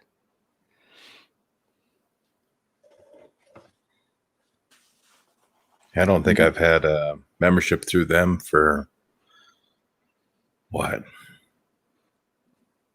10 years now? It's been a while. When I was in high school, I had Thoughts breaking up for everybody or just me? Oh, I figured it was my internet. Yeah, you've been roboting a little bit, G-Webs. Oh, okay. When I was in high school, the NRA sent me a complimentary membership. I don't know why. I hadn't, in high school, I hadn't ever shot a gun other than like a BB gun or pellet gun. Well, it got you hooked on guns, so it obviously worked. Well, that came a little later. I was never against. I did, I will say I was a soft supporter of the Second Amendment. Truthfully, I believed, you had the right, but there's stuff that I didn't like, and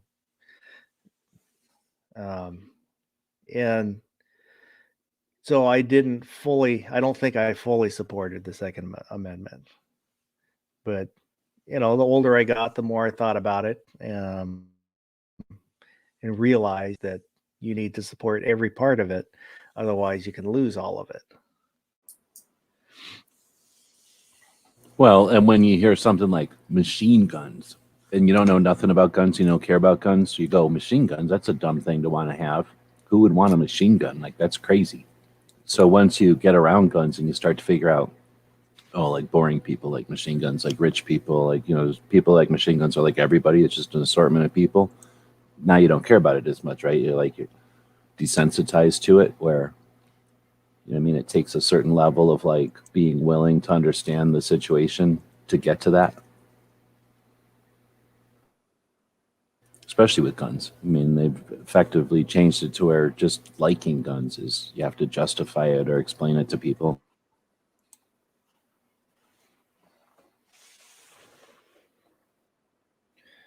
Oh. So we out of topics now? Are we down? I am. Well, We could harp on the Supreme Court a little bit more because we're under this threat in go Washington ahead. of the assault weapon ban they're trying to push through. The only way we can stop it without getting support from Democrats would be through the Supreme Court. So I think we need to focus on getting the California assault weapon ban before the Supreme Court and get that overturned and get all of them overturned nationwide. so Yeah. as far as like I'm gonna cut you off. Go ahead. Oh, I was just going to say, outside of the constitutional carry, which, there's 21 states, hopefully 22 coming up here in 22. Our biggest wins are happening in the courts, which it's good, but my concern is, just change. So what's a win now can be a loss in the future. But so it needs to be secured outside of the courts. I don't know, in certain states, I don't know if that'll happen. For now, yes, hopefully the Supreme Court will hear more of these cases. Yeah,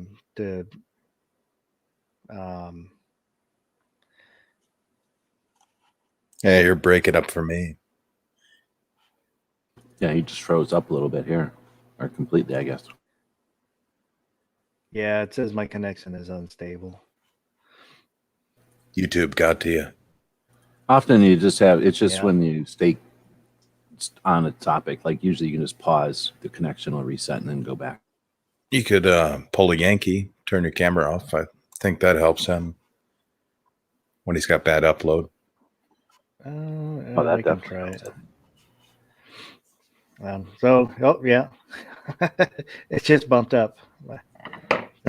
Well, there you go. Little too much truth for the internet going on tonight. Well, I was going to ask to reply to that. Something that I've been formulating or like trying, I guess it's been coming from fuzzy to more resolution, something that I hadn't been seeking, but something that's come to me, I guess. I don't know how to explain it, is the idea of the national level organizations, something that we don't get from them that I think only a national level organization could provide.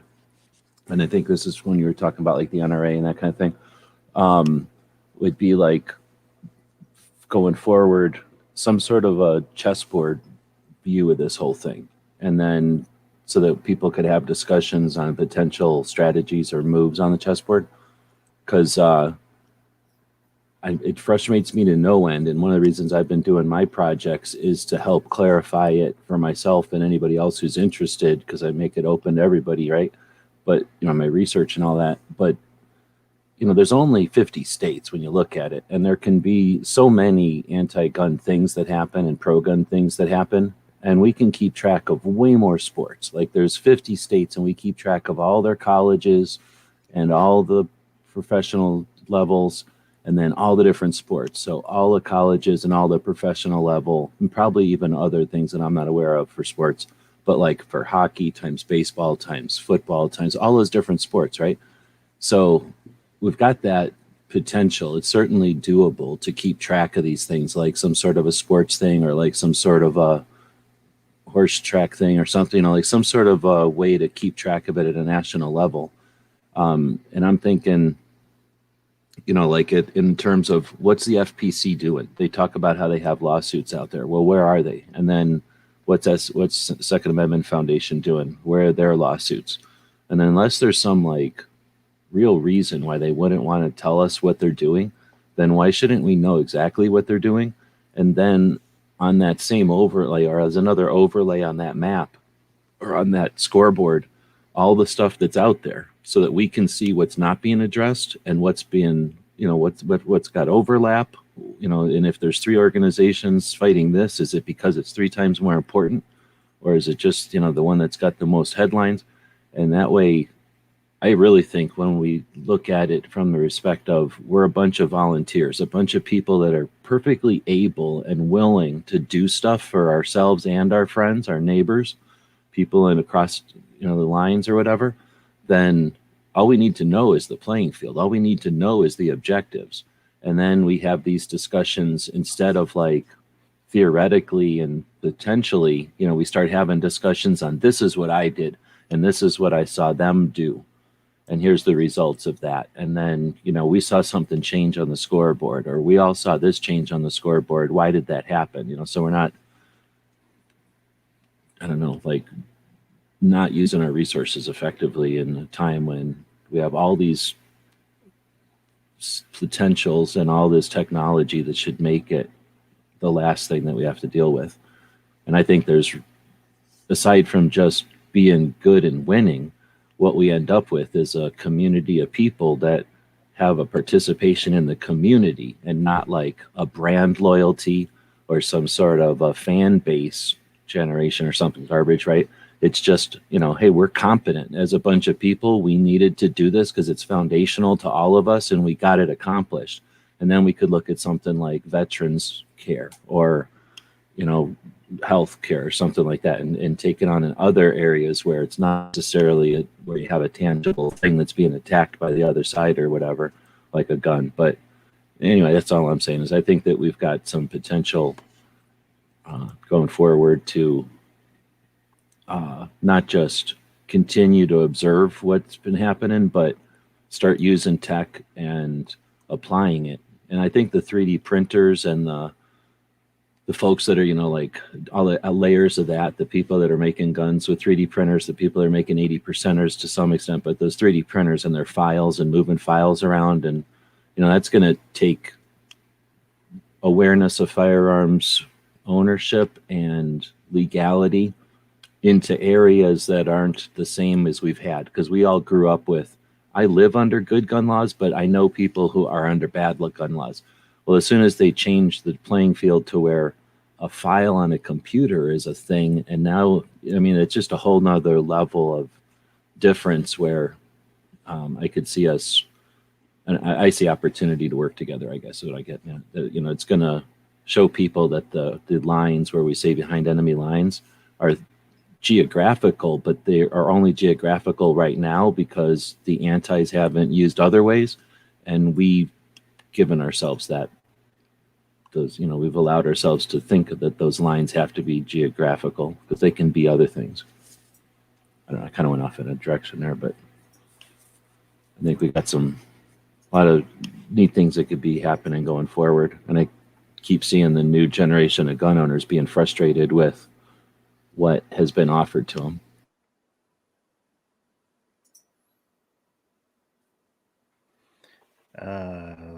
Anything from you? Anything from you, Baron? Yeah, I agree. There's definitely a way forward, and need to come together on this. I actually posted a meme in the Discord server, and it's Spider-Man 1, where he lets the robber go and he says, I missed the part where that's my problem. Do you know what I'm talking about? Yeah, I saw that one. And it's, why don't I just pull up the meme instead of explaining it, right? If I can.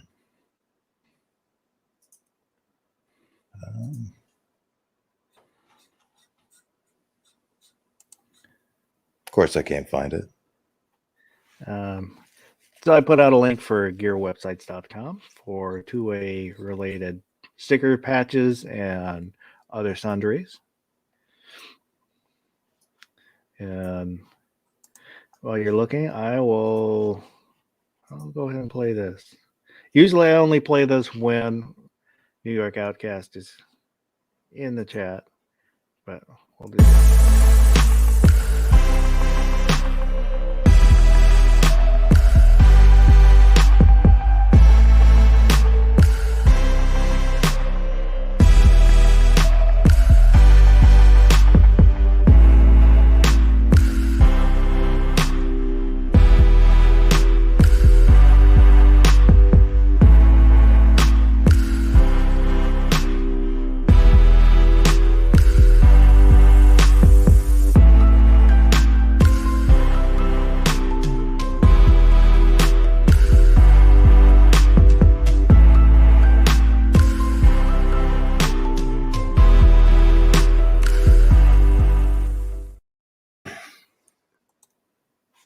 And there it is.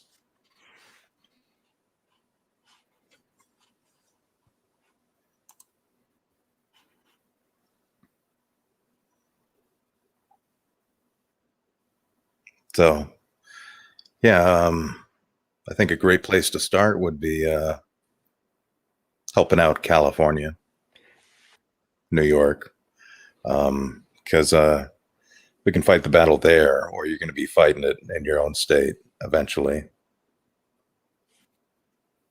when it becomes nationwide. So, yeah.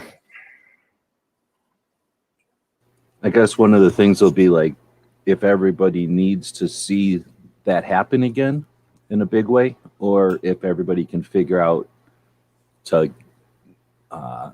do what you're saying before they have to get an example of it, right? Like, I can't want to think of something, but I really think we have the opportunity to get together and focus on that, because it's not going to take like everybody, right? It only takes a small percentage to be vastly different than nobody, which is what we got now, right? For the most part, nobody's paying attention. Once just a few of the active people, because that's going to be the most, the most active people are going to be the first to adopt or whatever. Once they do that, and then any number of people go with them and push some pressure, that's enough to, the politicians are opportunists. So once they see that there's potential for resistance, they see the future. Like, they're not going to pursue something that they're just going to start a flood, right? So I think we got a real potential to do that. But in the past, it's always been until California law hit national or tried to hit national or something that everyone got it worried, right? It took something to get everybody pissed. I like to think that this level of stress that we've all dealt with, what's a natural tendency? Like, I want to push back. I want to I want to do something now to exercise, this newfound friendship or newfound organization or whatever. So hopefully it's one of the ways they exercise their new influence or their attempts at, pushing back would be to, like you're saying, California is a good way to go. I don't want to say that I don't want to say that too much, because I don't know this playing field, and that's why I was frustrated saying that thing about the chessboard or the playing field. Because I know there's a lot of important things happening in like New York with that whole thing, right? That's pretty important right now.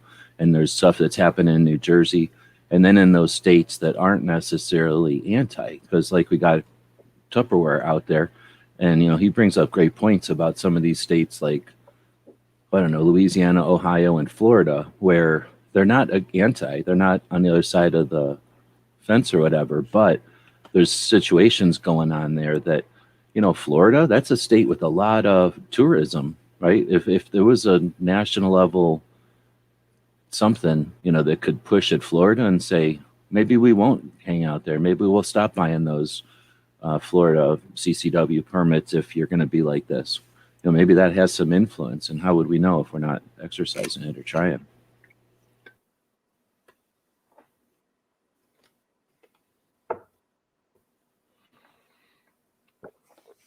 Yeah. We just need to know where to put the support. But I'm fairly confident we can do this. I have not given up hope. FPC's the one I'm most optimistic about. They're not huge, so they're not taking on every fight, but they seem to be the most genuine. But the thing is, because we have so many of the national level ones that are they're in the shadow of the NRA, I guess, we've got a lot of potential for them picking up slack and doing that, right? Shining the flashlight or the focus, the national spotlight on a key fight. Like, that seems to be what FPC does, is they try to say, hey, here's a good fight. We're going to go after this one, and here's why. They're just not, they don't have a huge team behind them or a huge support to be able to influence. But if like NRA was doing that and like saying, hey, there's a bad California law, let's all push on this, however you can, push on this. NRA doesn't do that, but imagine what that would do. So if like Gun Owners America or Second Amendment Foundation level did that, I imagine that would have some influence. And hopefully they'd see some wins and then, continue down that path, doing that in more states or more often. Yeah, and part of the problem is courts have slowed down over this inconvenient period we've had recently. So It slowed down stuff like the fight for 1639. That's been jammed up. But hopefully that's about to change.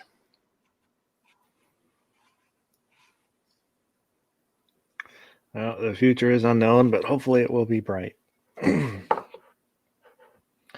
I'm going to shut it down because I'm starting to fade.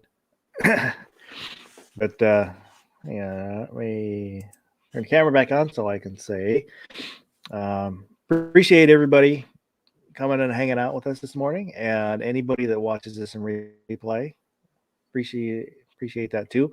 Oh, that's the other thing. That's one of the things that we need to say at the beginning is leave a comment. You can keep the conversation going in the comments if you watch this in replay. I always try and respond to comments that people leave. Whether you agree or disagree, doesn't matter. Leave a comment. Maybe I got something wrong. And you can tell me why.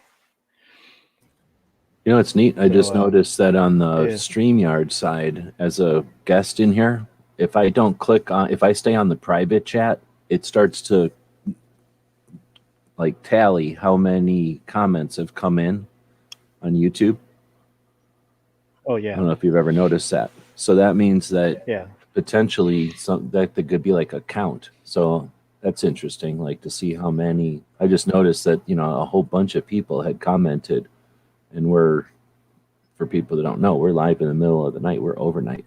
So I just thought that was kind of neat. I never paid attention to that before. I don't know if that's something that shows up as the host or if that's only something when you're a guest. No, that's it shows up Both. for everybody. Yeah, it's 6 a.m. in New York right now. And they can go to Walmart. But so I whatever the sign off was that we came up with earlier, I've forgotten already. But I hope everybody. I think it's let me find why the out. hell are you watching this and why aren't you awake? Something like that. We'll have to work. We will. But so I will try and get the 1,000 sub giveaway. I'll try and get that done this week. And I hope everybody has an awesome day. You still here? It's over. Go home. Go.